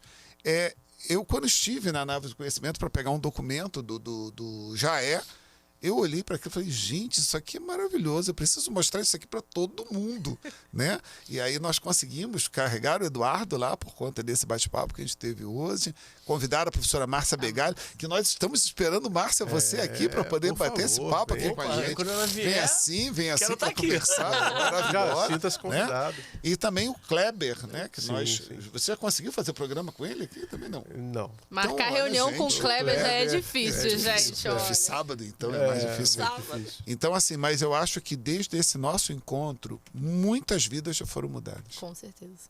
né? Muitas vidas. Agora, com certeza, para melhor, inclusive a nossa, né? Porque nós tivemos o prazer de conhecer essas pessoas maravilhosas. Então, só agradecer o sacrifício de vocês chegarem É aqui, isso, pô, fica à a disponibilidade e esse encanto que vocês compartilham com a educação com a gente. Perfeito. Eu queria muito agradecer Sulamita, vocês. suas considerações. Queria agradecer vocês, principalmente ao Cláudio, que é o grande pivô aí de muitas coisas, muitos projetos que a gente está fazendo juntos, né? Já deixar de antemão o convite às vossas senhorias. O Cláudio já está mais que convidado, a gente já tem um projeto aí que já é para ele botar à frente, que é a nossa colônia de férias na nave do conhecimento. Vai começar dia 21 de julho e vai até o dia 25. Então a gente vai ter uma semana aí. Por favor, vamos colocar foguetes, que o Cláudio me prometeu uns foguetes aí voando pra galera. Sem ogiva, né? Sem ogiva, Por favor, por favor. A gente já fez a roçada lá, então agora, olha, tem um campo lá ótimo, enorme pra maravilha, gente fazer isso. Por favor, meu professor, que vocês estejam lá, o público, né, que está nos assistindo também, quem as crianças que quiserem participar, conseguem se inscrever pelo site navedoconhecimento.com.br e agradecer mais uma vez a troca maravilhosa com o meu colega Vladimir. Foi muito bom. E estou aí aberta para novos convites, tá? Opa, Pode explodir. 2, volta Sulamita. Professor Vladimir, suas considerações, por favor.